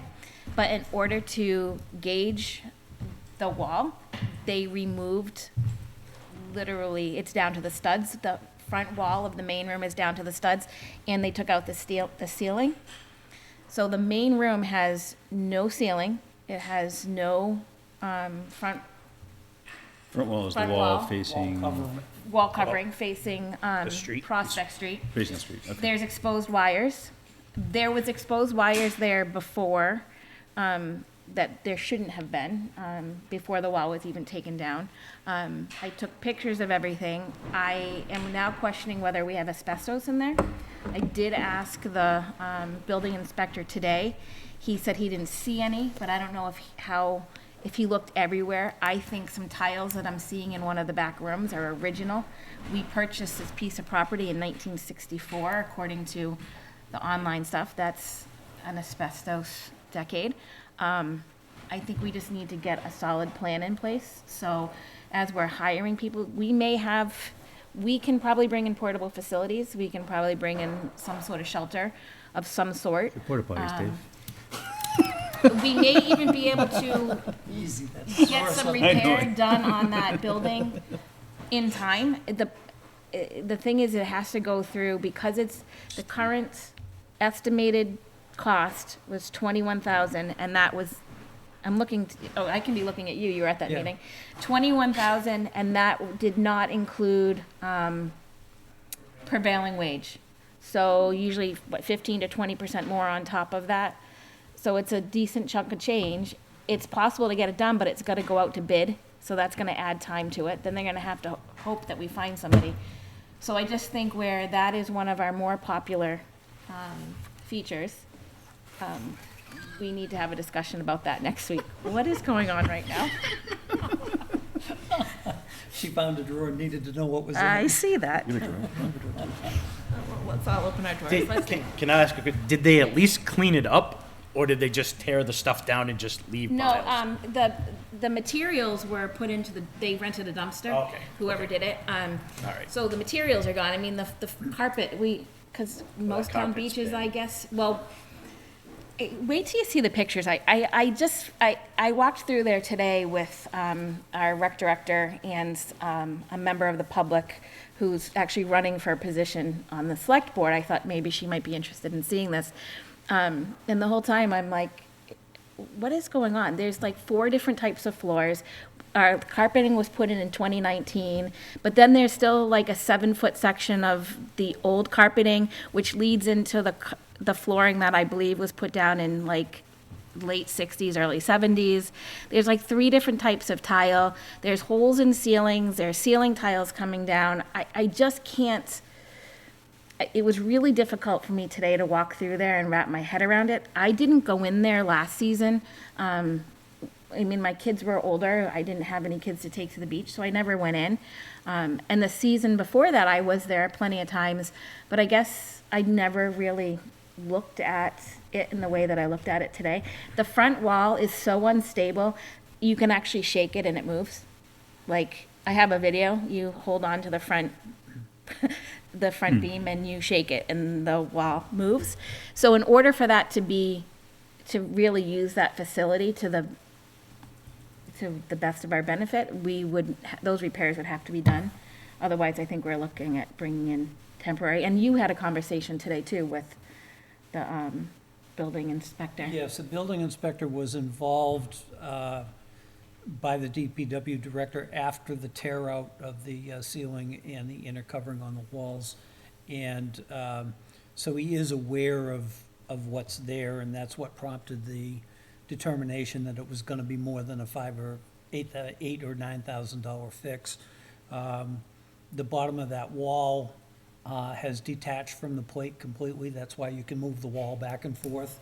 Other than a snow load, I don't think it's in imminent danger of collapsing the building, but you never know. Did it rot? Is Yeah, the plate, it the plate's basically rotted? plate rotted out, Yeah. is what happened. I had a couple text messages back and forth with Bill Tyler today from the Historical Society, and he believes that building was built in the 40s, known as Gray's Beachers, something like that. From the original conversation I had with the building inspector, he seemed to think that there would be a way to stabilize the building enough so that we could get through the beach season and still have access to the bathrooms. But, I mean, that was before questions about what hazardous materials might be in there. And I could be completely wrong on that, but knowing what I know about the health of some of our previous lifeguards, I really want to make sure that if we have asbestos in there, that it's identified and it's removed the right way, and we're not in there. And given that and the probability that we really need to do a deeper dive into this building and not just do a bubblegum patch, I made the comment to Karen at the end of our conversation today that I think this commission needs to start planning towards that building being non-usable for this next beach season, with the exception of probably the porch. And that was the And general. work in that direction. Yep. I'm just gonna hand that down. This is the. I like the mural. Yeah, this is the main Scrolling. section of, you're Or welcome to just- scroll, or but I was just- gonna show Pat. This is the main room of the beach house where you Yeah, walk into. I haven't been in there in a few years, so. Right now, because of everything that's been removed, there's actual electrical outlets and stuff that are just left hanging because there's no wall there. And I specifically asked that today because our, the electrical panel, the wires underneath are just there. They've always been there. I've never noticed it before, but that's not new. That's always been that way. And he's like, you can't have that unless it's in conduit. I'm like, and this isn't in conduit. So, you know, I want to have another conversation with him. I want to include Rob Thompson in it. I want to include town manager in it. I did have a conversation with her today, and she does think that there's other options. But I think that getting that on the agenda, because we're about to embark on the hiring of lifeguards, and if we have a lifeguard that for some reason is averse to portable toilets and would rather work someplace else, that's their prerogative to do, but it would be nice to be able to make sure everybody's on the same page. So that I want to have as one of our agenda items along with Can I make a this. suggestion along the way? Because, you know, we're not responsible for day-to-day operations, and we don't know what people had in mind when they cleared up the space that way. And actually, I don't know much, but having the space clear, and once you secure the wall, putting sheetrock up, and also it's not we don't need a lot of insulation, like we can, if the building's secure, it's not about to collapse, as David stated, I think we can create a plan for, but my suggestion was going to be for this commission, to make an official request to the town manager to be in our next meeting and to tell us what is her plan for that, because our job is to oversee the properties, but it's not to have the plan. So I believe that she needs to come to us and tell us. And I do think that it should not, I'm thinking of formalizing a request for her to come to the meeting, not just send her an email, hey, if you could come, like, send her, from the commission to her, let the select board know what's going on, and maybe even ask that to be put on the agenda, and maybe one of us can come and speak to, on their next, probably you, since you saw it, speak to them on their next meeting, and make an official request for the town manager to come to our meeting to tell us what her plan is. Especially seeing she made that comment of it could, things could be, Right. it's not as bad, or, so. The issue is that we need to have a decision made by the people who will fix that building as to whether or not we'll be able to, as a commission, plan to use the building at the end of June. Right. And we need a yes or no answer. We don't need a, well, we might be able to do this, we might be able to do that. Right now, we need a yes or no answer. But it's so that we also can move how forward. long it takes to go out to bid, too. Yeah, well, that's the problem. That's gonna be the big problem is, yeah, we can have that ready for June, but we can't take bids. You can't get Bids that are person going, into, the bid process takes Right, 2 well- weeks. Well, that's my point. The whole process is gonna Right. take longer than the end of June, so. Right. Unless they're gonna do a bubblegum fix that we're okay with, we've gotta start planning. But it sounds like Now. the bubblegum fix is a waste of money Could be. when. Could be, when or we it could should- be- That's just throwing money away. When we should just go through and establish a plan now for But what's gonna happen this summer, and so Right. we properly fix the building so it can be used long-term. So the bubblegum fix is just gonna, you're just gonna tear that apart to To fix it the really right fix way. it. Right, So to really fix it in it's- September, yeah, October. it's not, it doesn't seem, logical to Yeah. bubblegum fix it. and So then I do will, it. I will ask her to attend one of our meetings. No, attend the next meeting. The next meeting. My concern is that depending on what night we decide, she's also in the middle of budget season and, well, if, Well, she has an assistant town manager, there's 5 people in the select board that can attend, like. I know. So I will ask that. I am also gonna, I've got a whole list of questions that I want to get answered, so we have it for the next time, including how are we gonna determine if there's asbestos there? What's the timeline of going out to bid? How close are you to going out to bid? I want to get some answers to that too, but again, In the this midst of was, a hiring process too, for someone that would be responsible for the daily operation of the Right. building. Another thing about that, some of your questions, for the sake of, everybody having the same information and knowing where we are and accountability for what's happening, which I think is a big thing, right? Like, I would say, send her your questions and say, these are the questions we need to have answered, if not before, at our next meeting, so that we can make decisions. Because I think accountability is a big thing. And a lot of times when we ask these questions in the background, it's not clear to the public where the buck stops and who is responsible for what. And the town manager is responsible for those things. So I'll send her those questions and say, we want those questions answered at the public meeting. Because she can give you any answer, it's not the answer that she will give to the public, and the public can hold her accountable. But the answers we get in an email are public record. So- Right. Has the building inspector gone, was he there with you? he was not there with me. But he's been through it recently. So, and this isn't throwing him on, this comment's not meant to be throwing him under the bus. I went in there at a time where I went there because our rec director went there for the first time and was concerned with what he saw. So I went down, I met him down there today. I actually invited town manager to come, but her schedule was already booked. And I went down there and I took a lot of time going through and looking at all the little details and stuff. So when I saw the electrical panel that was on the wall that was not disrupted during the investigation into this wall situation, and I asked him about it, he hadn't even noticed it.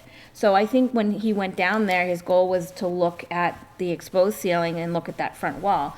I'm not sure, you know, how deep he got into the details, which is, you know, I did ask about asbestos. He said he didn't see any. But asbestos is one of those things that you can't really eyeball it either unless you pull off a tile and can find a number on it and then can do some investigation. I am not licking it. No. I was standing on top of the picnic table today looking at one of the tiles, and both of them were like, please get down. You know, unless we have that information, we're not going to be able to figure it out anyway. So it probably just needs to be sent out. It's not you know, is it an extra expense? If it is, absolutely. But is it a worthwhile extra expense, especially near the water? If it is asbestos, yes, it is. So, you know, I think we just need to get some of those questions answered. And yes, he did go through. I was happy to hear. Well, that was going to be my question about the Yeah. asbestos. Is he's seen it, and It's what the did he cra- feel it was? Is he raising concern? I've never realized that we had like all these different flooring options in this building. I'm like, oh my, like we couldn't have gone 7 more feet down. It makes so much sense, though. Carpet on the water? There's a carpet that we put in 2019.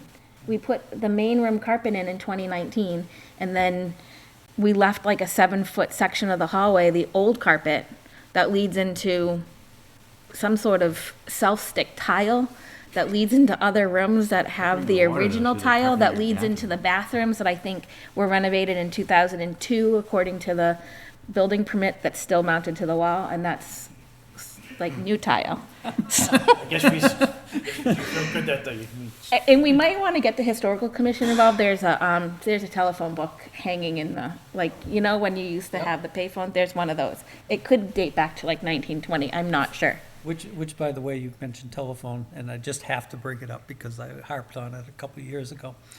We still have a phone line that goes through Verizon for that Are we address. paying for it? I thought we canceled I it. don't know if it's paid for or not, but it still rings through. But there has been no wire from the pole across the street to the building for at least 4 years.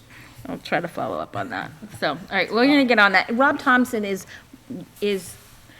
he is looking for support in, you know, getting some of this stuff done. He's very eager to do something with it. Even walking through it today, he's like, can we figure out a way so that I can have an office down here and we can use this big open space for programming? We don't have a space of our own. And he's right, you know, but at the same time, instead of, you know, town manager is, you know, she's also right when she says it was hard to find somebody to get in there to begin with to do the initial inspection. So, you know. Just to be aware, and it's a moot point at this point, but there had been a line item on the capital plan in the early stages of all of the proposals from DPW. That building was on the plan. The problem was the time frame and getting somebody in there to give us a good number to work with. So it was ultimately pulled off of the capital For the plan. front wall or for the whole building? For the front wall. Okay. And at that point, they were still thinking it would be under the limit to have to go, well, it's got to be a minimum of 20,000. They were thinking it was going to be under 20. Right. but if he wants an office in there, now you're talking about having to insulate it and everything else. Right. There's more to it than just. Absolutely. Well, Absolutely. yeah, or a seasonal, again, keep it a seasonal building, but have it a usable building for 9 months of the year, 8 months of the So year, I'll whatever. put these pictures up on the Google Drive. You're welcome to peruse through them. Mhm. I'll try to include a clip of the shaking of the front wall. That was pretty comical. The building inspector's like, yeah, go grab this. I'm like, okay, I'm gonna. It probably do it. So shakes when a dump truck drives over it. I was like, well, and all I could think of, like, I mean, nothing against kids, but they can be pretty dumb sometimes. Like having like a group of boys and they're suddenly wrestling and like hitting the wall and like the wall go down. You know, I'm like, that would totally be my luck while sitting on this commission. So what day can we meet in the next week or so? The only night that will not work for me is Thursday. FinCom is meeting every night, I believe, through the end of the month. Every night? Every week, excuse me. Well, it should be. We got so much to talk about. Jesus. Apparently, he forgot to tell you. I cannot use Wednesday. We're talking about next week, right? Either next week, I mean, we could even go into the early week after. That's still Thursday night, though. Okay, I missed a memo somewhere. You're doing FinCom's doing 2 meetings? And we'll do it via Zoom, so the only conflict that we'd have is whether or not we can get a link. So. Well, we could do it any night, but if I'm at the firehouse, I leave, so. Can you call in from the firehouse? Oh, absolutely. Yeah, if he Yeah, gets. as long as But he if doesn't- I have Yeah, to, yeah, no, that's fine. if I actually have to go Yeah. work. You know, Chief I'll let it Sullivan, burn while I finish the meeting. Chief Sullivan called in from a fire a week or 2 ago. You can't do the same? I'm just kidding. I would I'm love kidding, to I'm if kidding, I'm kidding. Chief Sullivan was my boss. Please put fires first. Thursday. Okay, we can't do Yeah, next Thursday's Thursday either, bad for me, because too. Dave's not available. What about Wednesday, the 23rd, or Monday, So I'm trying to find out, because across the room is telling me we have 2 meetings next week, but I wasn't aware of that for some reason. I wasn't aware of it either, Dave, so. 2 meetings next week? No, FinCom. Oh, okay. Yeah, so for me, it's just when. I'm working Wednesday and Friday next week. Okay.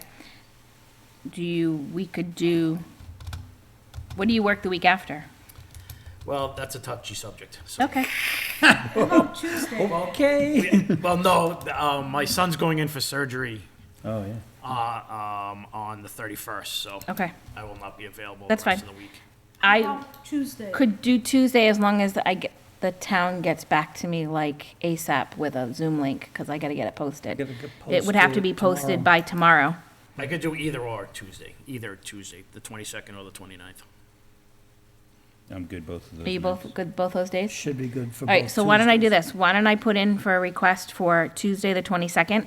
If she doesn't get back to me in time, I'll ask for it for the 29th. But the only problem with that, Yep. if we're trying to get town manager there, it's Board of Selectmen night. Not the 29th. 29th, let's do the 29th. Let's do the 29th. Let's do the 29th. Let's do the 29th. Yeah, that's good. And not rushed.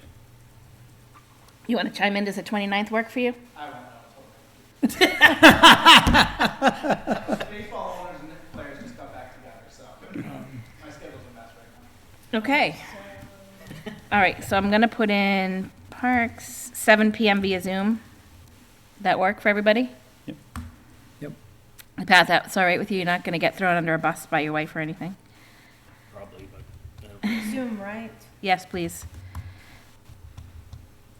And that works for me because my husband doesn't realize we have extra kids that night. I think that's the night we have extra kids. FinCom agenda for 3/17. That's tomorrow's.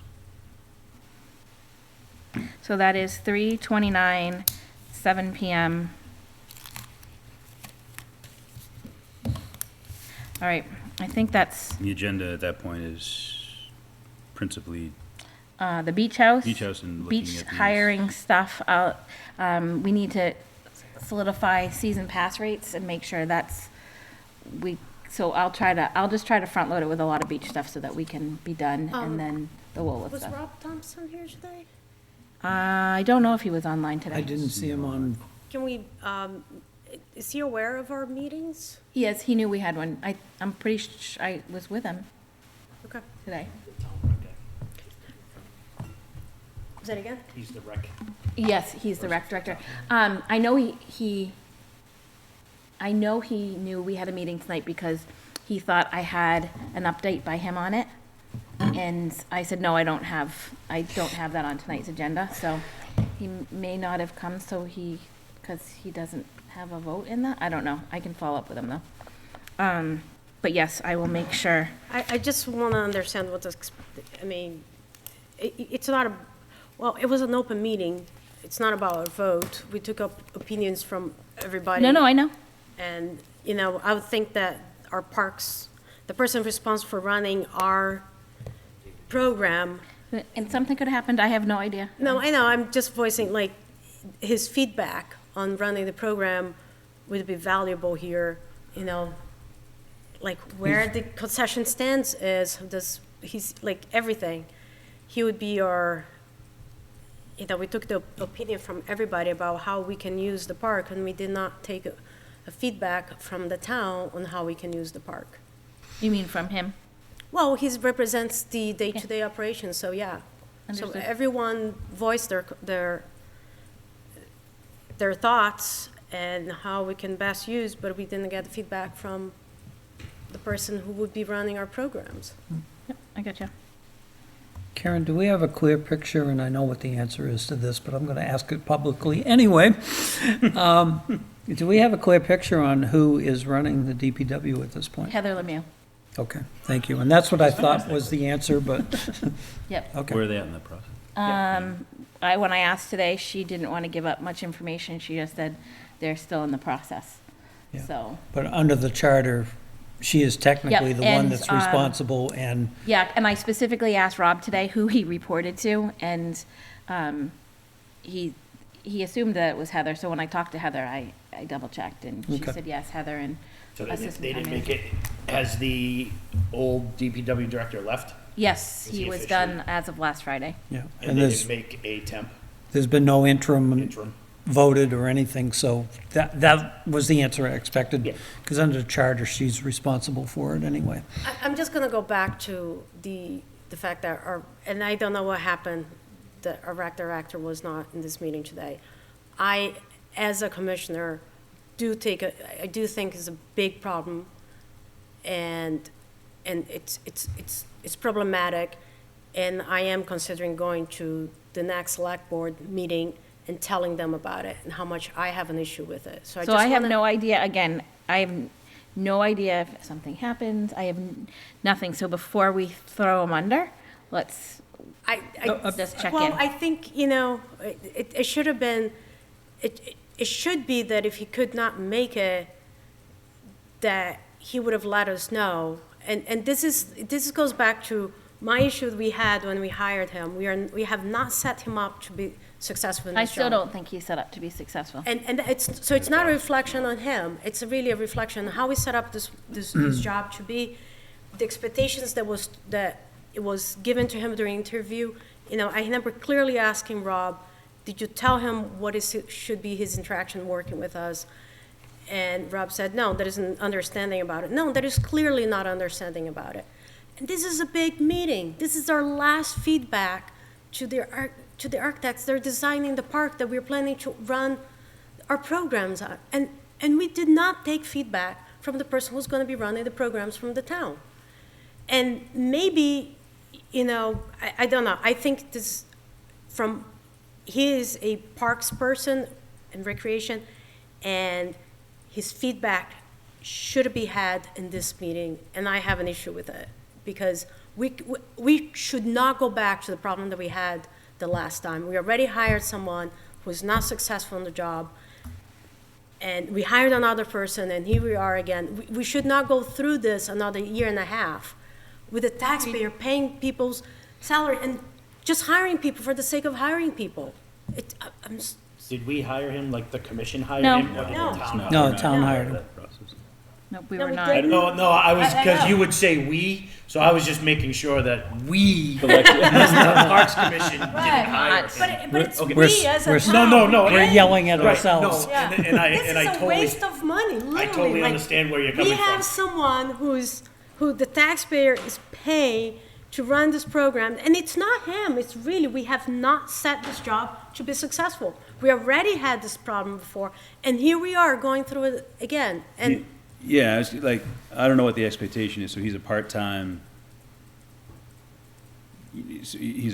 rec director, and so I don't know what the expectation that was set in terms of, obviously he puts in his hours during the week, and then attending this for Well, that's- 3 hours and 15 minutes on top of that is Yeah, a that's different above sort and of. beyond, so it's now a- does it now not it's above and burn? beyond, so, and that's Right, not, but that's not an that's- excuse, it's not an Right, but excuse by that's- all, at all, but I think so it stems from, I think whatever the expectation, I think it's gonna be important maybe for us to better establish that expectation with him if that's within our purview, or whoever's purview that falls but under. that was not under our that we- purview, and when we. Right, so I don't think it's fair to Still go is. to the Board of Selectmen, or the Select Board Oh. and say, we're disappointed that our rec director didn't come to our meeting tonight because he's a part-time guy, and now we're asking him to come to another 3 hours and 50 minutes of a meeting, when it may not have been part of the expectation Just that so was you all already know, we laid still out have for to do him. our own minutes as we talk about 3 But hours and here's 15 the thing, minutes. Chris.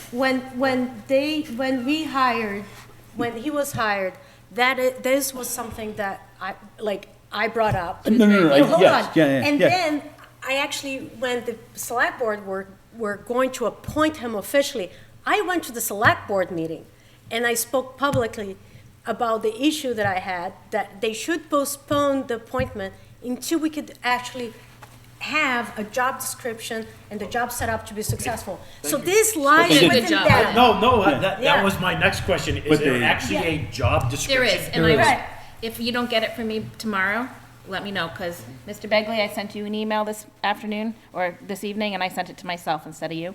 So if, I just sent it to you again. I just hit sent on one 2 seconds ago at 10:14:40.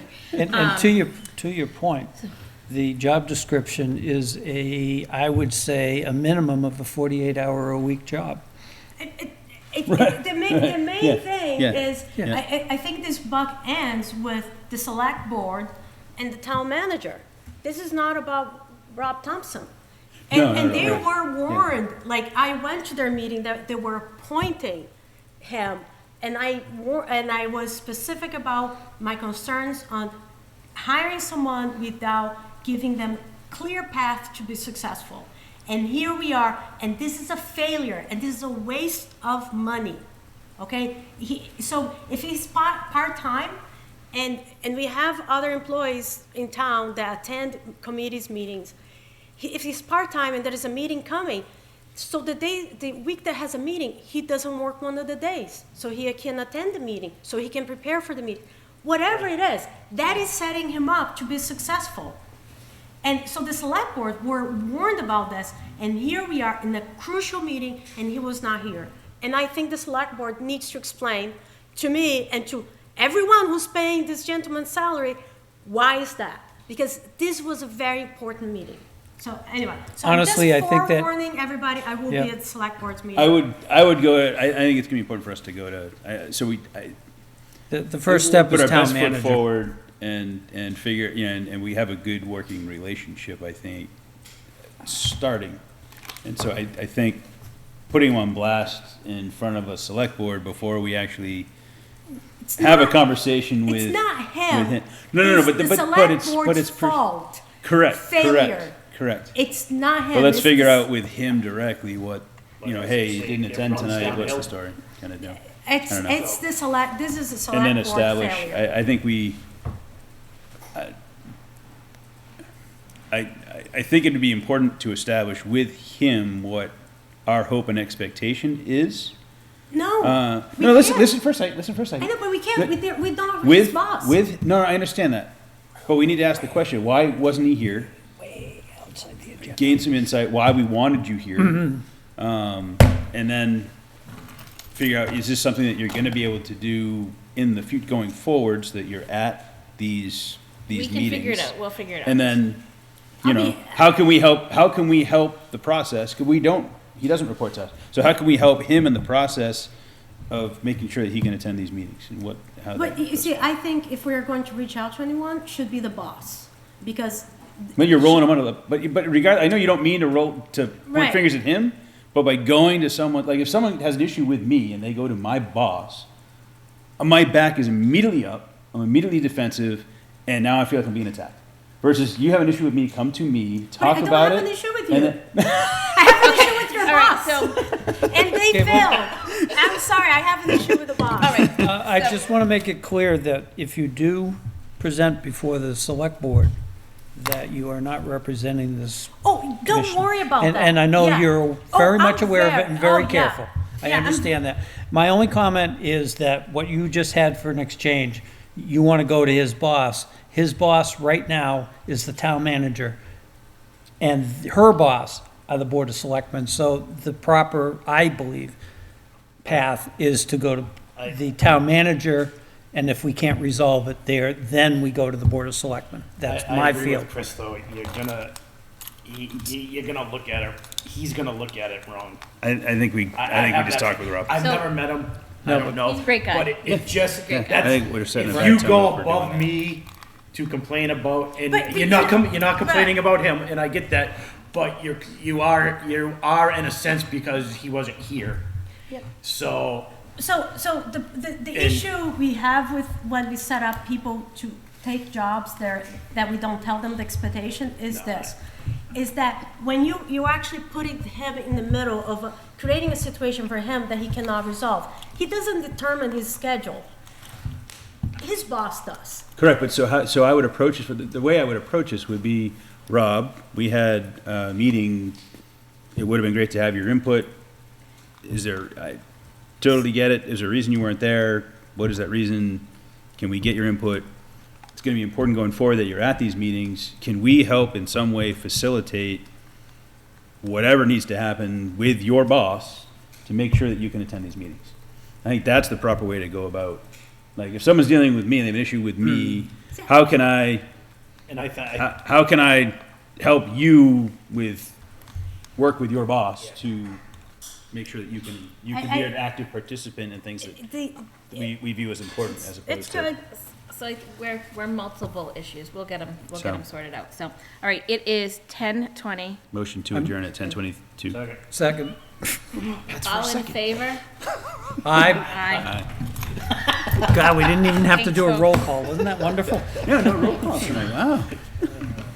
Oh, is this, yeah, that's my. I think that's yours. Yeah, I don't know, there was Elections multiple label. points. My You computer can was run dead an hour against ago, yours. but it's no place to put it. I moved once, and the microphone slid off the table. If you've got a problem, you go to the person.